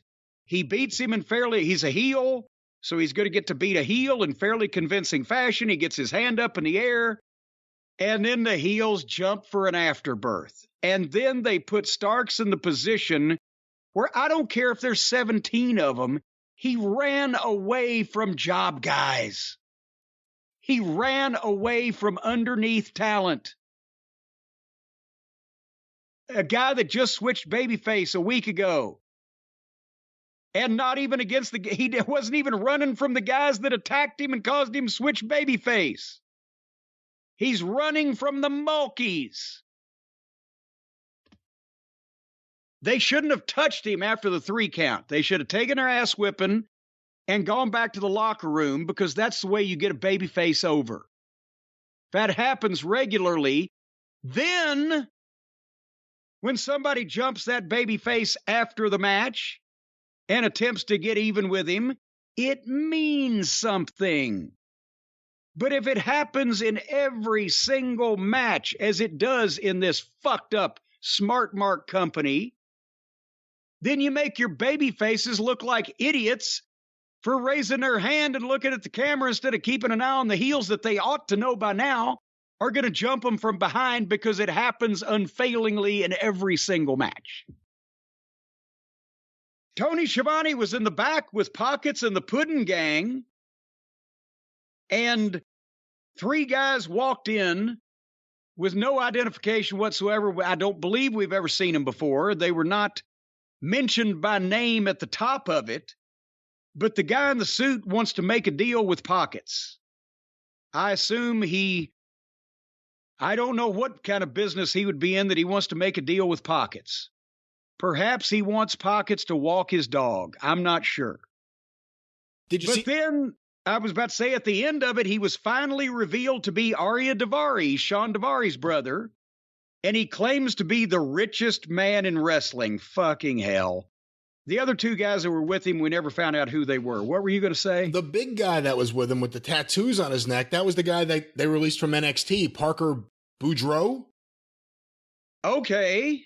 That was him. So he was supposed to be a hotshot amateur and a big prospect, and they got rid of him pretty quick. I can only assume he either impressed upon them that he could learn nothing or he had a bad attitude, because you don't let hotshot amateurs that look like that out of developmental that quickly unless they're hopeless, do you? I mean, even with... You wouldn't think. Well, even with the firings that Vince was making, he gave some of those people more opportunity to... because they never put this guy on television. Anyway, so apparently now Sean Daivari's brother, we're expected to believe, is the richest man in wrestling. So they bring these new guys in, they don't even give them a chance, because it's just goofy and see-through from the start. And they're going to be dealing with Pockets and the Puddin' Gang. So there you go. More firmly preliminary talent coming into the company. Madison Rayne and Jane Cargill. Did you watch this match, Brian? You're a big Cargill fan. You're one of the Janeites. I did watch this match, yes. From what little I could stomach of it, do you think the coach needs a coach? I am surprised. I'm surprised that she's the coach. Yeah. When they announced it, I was a little surprised. And then they immediately put her in this little mini feud with Jade on TV. And Jade may have looked more impressive than the coach did. Hey, I mean, I've never had a crossword with Madison Rayne. I haven't seen her in years, worked with her in TNA. She's got a lot of experience. I never mistook her for the second coming of Mildred Burke, nor did I think she was a, Penelope Pitstop. She's somewhere in the middle there, but this did not work. The cake did not rise in this particular oven. And it was not pretty. But so, I mean, most of their girls, any coaching would be better than none, but nevertheless, the finish of this, a girl with blue hair jumped up on the apron. I believe it was Kiara Hogan. Yeah. And then Madison Rayne grabbed Kiara Hogan, but Jane from behind went for the big kick to the head, but Madison Rayne moved, and Cargill's foot came somewhere around 2 feet from Kiara Hogan's face, and she took a bump for it.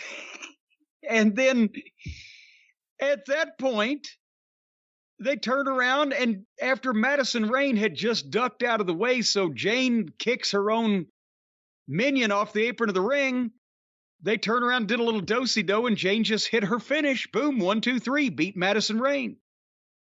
So that was abrupt, but at least it was over. And then somehow into the ring in disguise came Athena / Ember Moon. And she had a sloppy fight with Jane Cargill there, and that was that segment. And I wrote down, my God, there's almost 40 minutes left in this show. Thankfully, or not thankfully, it was all taken up by one match. But do you have any closing comments on Miss Cargill and this exhibition? No. All righty then. The main event that we've all been waiting for what Chris Jericho termed the AEW World Title, for what everybody else has termed the AEW Interim World Title, because there's still a real champion floating around out there somewhere, CM Punk.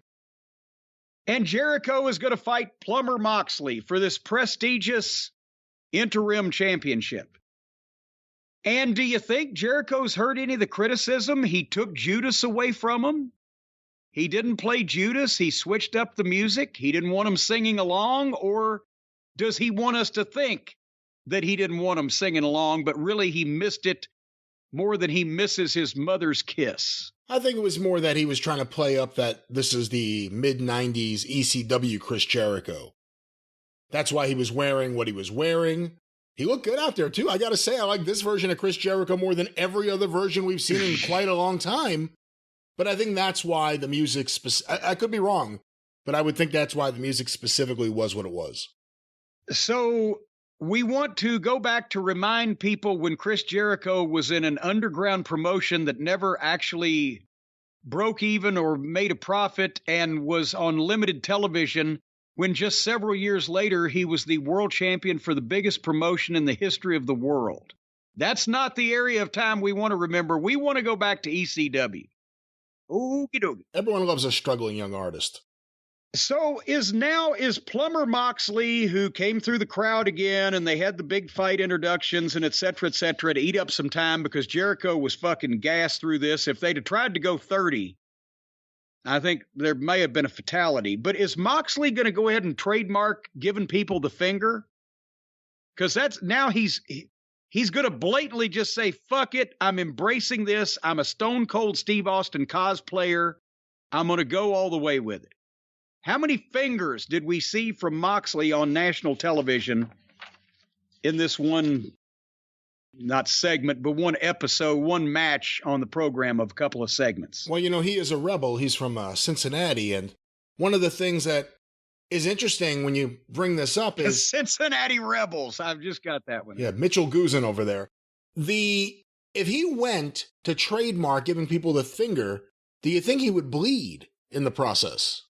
Well, he does when you look crossways at him. He bleeds. He just erupts in blood. And you're right, he's a rebel and he'll never be any good. He's a rebel and he'll never act like he should. They tried to start out wrestling a world title style match. I will give them that. They tried. There was the plan to do it. They were trying to imitate Flair and Steamboat, Funk and Briscoe. There were arm drags. There was wrestling involved. A world championship style match from long ago when people still did such a thing. But one guy's a 50-year-old wannabe rock star and the other one looks like a mechanic from Secaucus. So,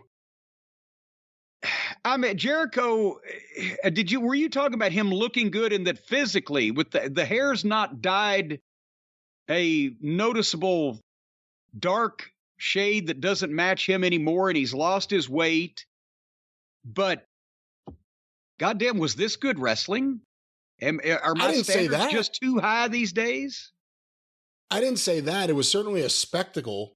I mean, once you realize that Jericho busted his face up again the second match in a row you've seen that, I started feeling bad for the guy. I really did. Well, but he keeps doing it to himself. Here's the first. He wasn't the first one busted open, though. They try to wrestle. I was giving him points for effort, but then Jericho makes an obvious show to everybody and the camera of tearing the earring out of Moxley's ear. Well, good. Why was he wearing it? That doesn't give me sympathy for a babyface, because first thing you learn is don't wear jewelry in a goddamn wrestling match or a fight. But they go to the break on that because basically he tears the earring out of Moxley's ear. Moxley rolls out on the floor selling the ear. And they go to the break, and apparently Moxley in the break or somehow bladed his ear. And he was bleeding profusely from what was alleged to be a torn out earring, to the point where Regal was on commentary and had to say, well, you bleed more from, I can't do his accent, you bleed more from the ear because of all the capillaries and the cartilage or whatever. They were trying to explain how the fuck you could tear an earring out of a guy's ear and have his head half covered in blood. It was ridiculous. And again, now they try to wrestle some more, but with all the blood and being on this show, it looks like, and being Moxley, it looks like every other garbage match you see. And the longer it went, the more it looked like Jericho was underwater. I mean, he was, again, taking the shortcuts where you don't follow through with everything. And I understand age is a factor, but he was in quicksand. And did you see the figure 4 around the post? I did. Did you know what was wrong with it? Or are you that versed in the figure 4 around the post? What was wrong with it? Everybody, if you want to go back and look at this, when Jericho pulls Moxley out like he's going to crotch him on the post, right? He pulls his crotch right to the ring post. Jericho's standing on the floor. And remember, Bret Hart patented the figure 4 around the ring post. And he used to do it, I said, in the WWF, guys like Shawn or Austin or whatever. And what he'd do is he would clue the referee in to stand behind him like he was trying to get Bret to break it up. But actually, when Bret throws his second leg up over to get the figure 4 on, if the referee was not behind him, he would fall backwards and crack the back of his head on the floor. And that's what he claimed in the Goldberg match happened before the kick, was that he told Goldberg to hold on to that leg and hold him so he could ease himself down. And Goldberg didn't do it. And Bret cracked the back of his head on the floor. Well, in this case, Jericho pulls Moxley around the post, and he put the wrong leg up first. He did it backwards, and there was no way to save it. Bret would put the left leg up in between the guy's right leg and the ring post and hold on to that as he crossed it over, and then with his right leg, he would jump up and hook it over the guy's foot and apply the figure 4 and fall backwards. Jericho put the figure 4 leg up over the guy's foot first and then tried to put the left leg up, and there's no way to get it in. And he just fell backwards and didn't have a hold and cracked his head on the floor. So it's completely backwards, and it botched it. And then somewhere he couldn't figure out you could tell when he put the wrong leg up first, he was looking and he couldn't figure it out. And he said, fuck it, I'm just going to do it. Right. But somehow after this, within just a short time after this, Moxley was bleeding from the head also. Did you ever see Moxley get hit with anything or take a head shot that would cause him to bleed from the head as well as the ear? I wasn't sure where any of the blood was coming from at various points, because at one point, and it may have been the one you referenced earlier, Moxley had it by his forehead, and they were explaining that, oh, that's coming from his ear. And I was like, how the hell would it go from his ear to his forehead? Even if it shot out, it wouldn't go that way. Well, it was he laid down, if you blade your ear, obviously the ear does bleed. And if you blade your ear, it's going to bleed more than if you pull a fucking earring out of the lobe. He bladed it somewhere, and it was bleeding around his jaw toward his mouth area, and that got on the side of his head. But then later on, he was plainly covered in blood on the top of his head from a different source. Meanwhile, I wrote, this has taken forever already. We're 12 minutes into this fucking thing. And then they do, Mox at one point, he throws multiple fake punches to the vicinity of Jericho's head.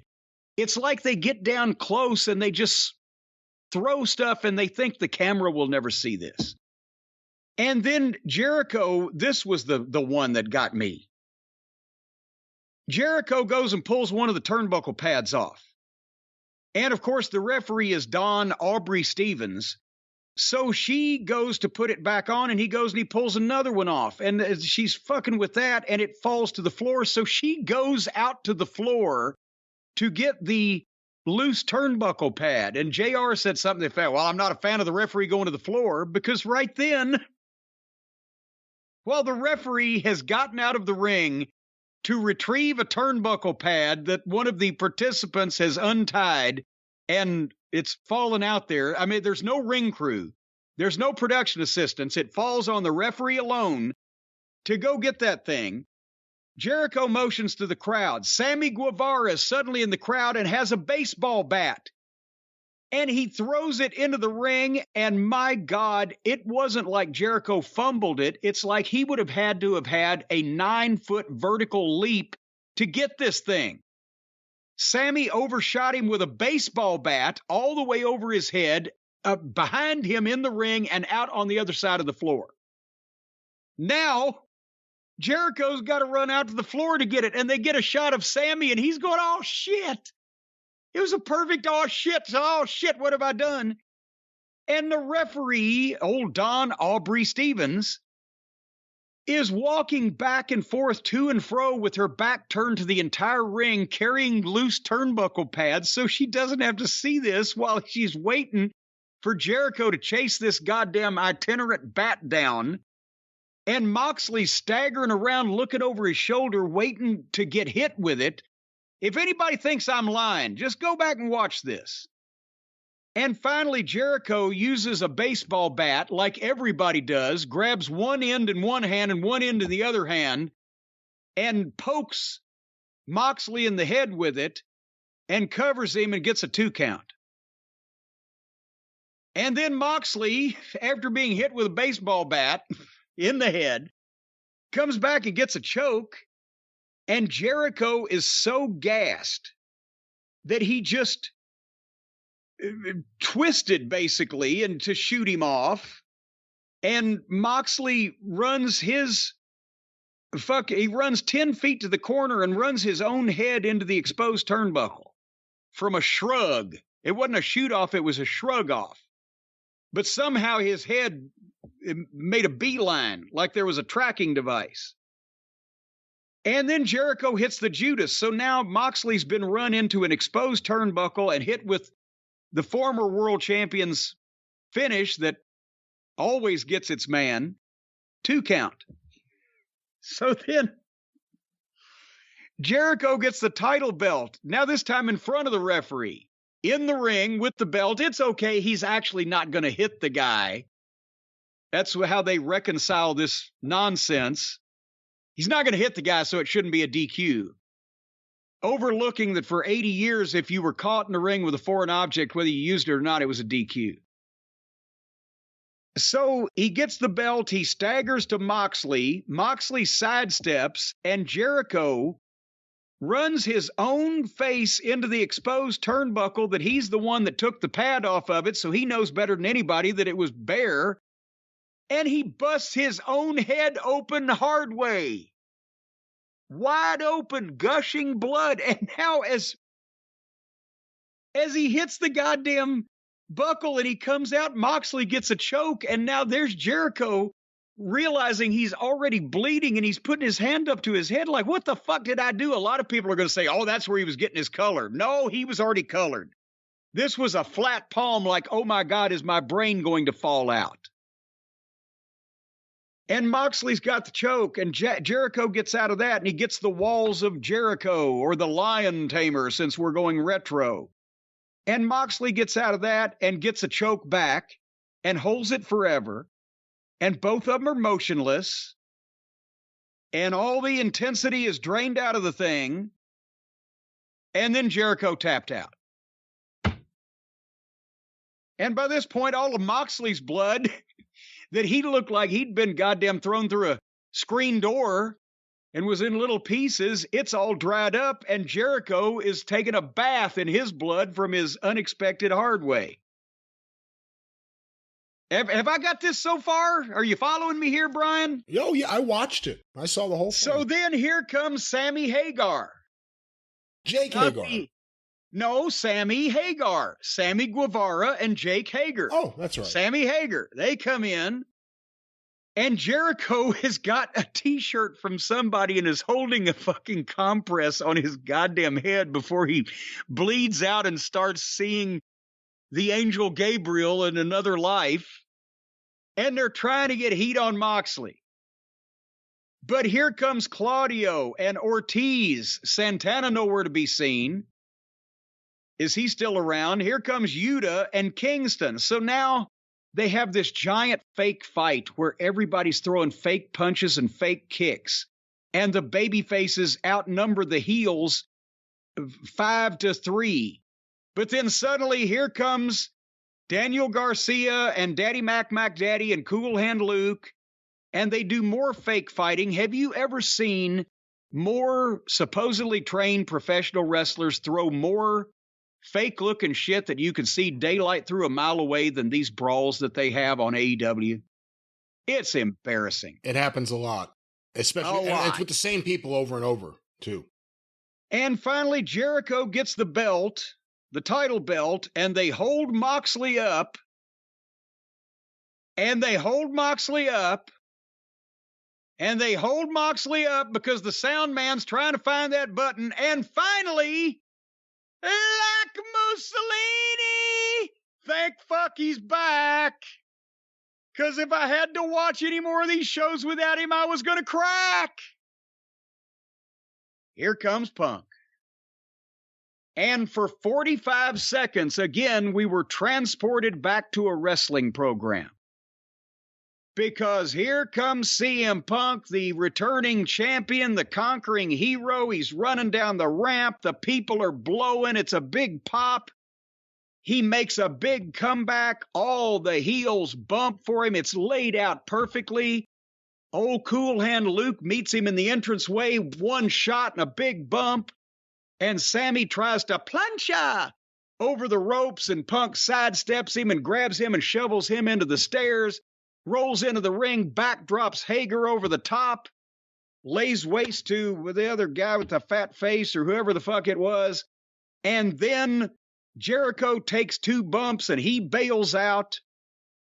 So he went up the pecking order, and finally Jericho's gone and Punk rules the ring. And the heels are backpedaling, and that part was great. It was executed well. It was laid out well. It got a pop. It got the people up after all this dreariness. And then there's the little matter of the current interim champion sitting in the fucking ring.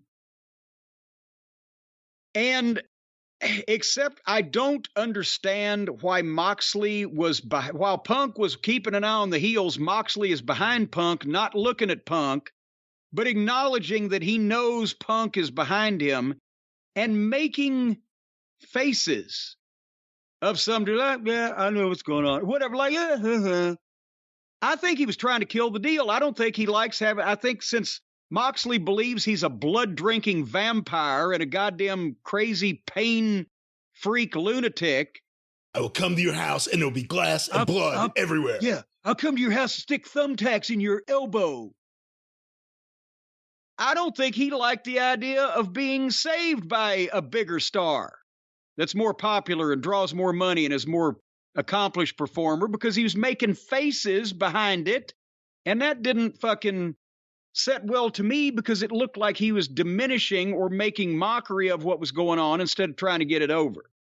But nevertheless, he stands up, he turns around, they go face to face, Punk and Plumber Moxley, and Moxley gives Punk the finger in his face and walks off. If we hadn't seen 6 or 7 other fingers on this show alone from Moxley and others, it would have meant something. But as it was, the end of the show was Moxley slunk off to snake a drain, and Punk got a standing ovation in the crowd, who is now has reason to live because Punk is back on television. Your thoughts on this whole deal, Brian Last? The match was really something, and I want to ask you a question after we're done to a review that relates to all this, but, it started with a gruesome match and it ended with a gruesome match.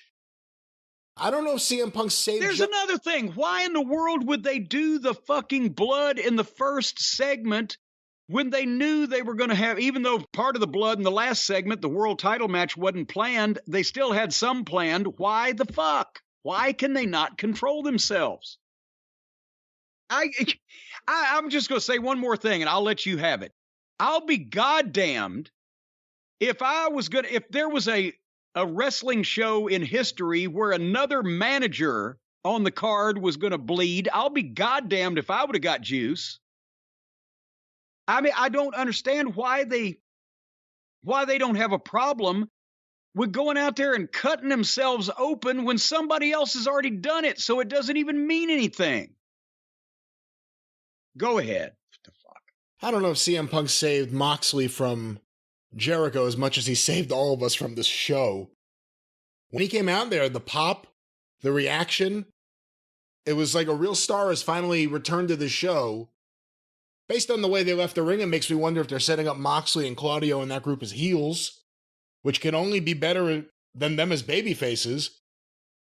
I'm glad Danielson's not there, because at least he's not a part of their thing. Is he hurt again, or where was he? I think they're getting over that he got choked out by Garcia, right? He's going to speak on the Friday show. Oh, good God. That should be best left never spoken of again to where people would forget it. Punk being back makes me look forward to hearing what he's going to say next week on the show, thinking he probably is going to have to say something. FTR appearing on the show randomly again this week makes me hopeful that maybe they'll appear randomly next week as well. But there's been a lot of crap on these shows. It's been a rough slog for a while now watching AEW TV. And the question I wanted to ask you, it just so happened this episode had the first match and the last match like this, but specifically every single Moxley match lately, and there's been other guys too. Jericho now, he couldn't have predicted he was going to break his nose. But or bust his head open in this one. Are we seeing too much blood? Is there way too much blood on this show? Yes. And here's something else. A lot of people are going, oh, Cornette, you pick and choose. Why, Starrcade 86 or the Great American Bash such and such, well, everybody bled. It was horrible. Well, I agree with you. It was too much. Dusty was a little too much with Juice. And that was even 35 years ago when it was a different animal. But those shows were the biggest show of the year, with most of the angles blowing off and culminating, and stipulation matches that you didn't see on a regular basis because they were the big shows. But if you, and a lot of people will go back and, well, look at the house shows. I'm watching this house show on YouTube and this guy's bleeding and that guy's, well, yeah, because the only people that saw the house show in Oklahoma City were the people in Oklahoma City that were there and bought a ticket that night. On television, with the biggest audience, the mass audience, you didn't have blood on TV unless it was going to mean something, unless it was integral to an angle or starting a program. And then depending on how fucking anal the local athletic commission was, or if the television station had specifically said, well, we don't want any of that stuff or whatever, you did what you could do. And a lot of places, blood was accepted on television wrestling because it wasn't a constant thing. You didn't see it all the time for the same reason that it meant more when you saw it sparingly, because then it registered and it was a shocking occurrence and it added to the angle to draw money. You didn't want to test your goddamn television station every week. What's the chance that in some fucking old blue-haired woman in Roanoke sees blood 2 weeks in a row and think, well, they're going to ruin my children's fucking psyche, and calls and complains or whatever. It's just meaningless. They're doing this on television every week, and the biggest audience sees blood constantly. So if you go to do it on a pay-per-view or at a big show, it's no departure. It's no different. It's no more violent. It's not like, oh, shit, we're glad we paid for this pay-per-view because we couldn't see this on TV. It's too much. No, the TV is as goddamn gruesome and gory and fucking zany as any other show you could put on that you would charge money for people to see. So and not even getting into, as we've mentioned many times, the advertisers. And if Tony was smart, he could position himself to where at least this company is one that the TV stations could go to in a couple of years to tell the WWE, well, if you don't play ball with us and give us a deal, we'll put these other yahoos on. At least they're a negotiating tool. He could get closer. Something strange may happen. He could end up with a network slot. But not if the network says, well, we would try to make these other guys bid against the WWE, but goddamn, we can't fucking show that circus sideshow geek porn on our network. So I don't understand. It's smart mark booking. They're all smart marks. The boys are smart marks and the owner's a smart mark. And what are they going to be doing in 2 years from now this time? Summer of 2024. Loser must be disemboweled on live television and the entrails made into birthday party decorations for their opponent's children. What the fuck? That's what I think about it. Well, that was Dynamite. I'm looking forward to next week. At least we know we have CM Punk on the show. We'll see if FTR is there. I hate the fact that they build up anything for Friday because no one's going to watch. Danielson's going to speak. Punk will speak. We've learned our lesson. Remember early on, Punk will speak and it was like a 10-second thing in a 1-minute video that he said? So no one's going to watch that show. Well, if he doesn't get interrupted. See? Anyway, we can hope, but this was... but still, again, AEW won the week from NXT just by having an actual recognized wrestling star on the program, even though it was the shits too. But we've always got next week, and you know what we got on your show coming up in a few days, Brian? We have biography and rivals. So at least we'll get some classic wrestling content to put the rest of this modern shit to shame. Who's this week? I don't know. Oh, boy. Who is this week? DX is the biography. Oh, God. DX. Let's see how they rewrite that one. But who's the rivals? We don't know that either. Isn't there an episode with Stephanie versus Brie Bella or Nikki Bella? Oh, goddamn. Well, no, did they do that and we skipped it already, I hope? Well, you skipped the documentary. I don't know if they did that. That's right. They did a Bella document. There's still a Stephanie and Brie Bella rivals to go. All right, we'll have at least biography, if not biography and rivals, on the drive-through this week, as well as a bunch of other fun and frivolity, right? Right. Well, I guess you're done then. All right, folks, thank you for hanging with us. We'll try to be more entertaining next week. We can't work miracles. I mean, there's only so much we can do with what we're given to work with. But until then, for Brian, I'm Jim, and for my Carpenters, who have only just begun to get close to me, thank you, fuck you, and bye-bye, everybody.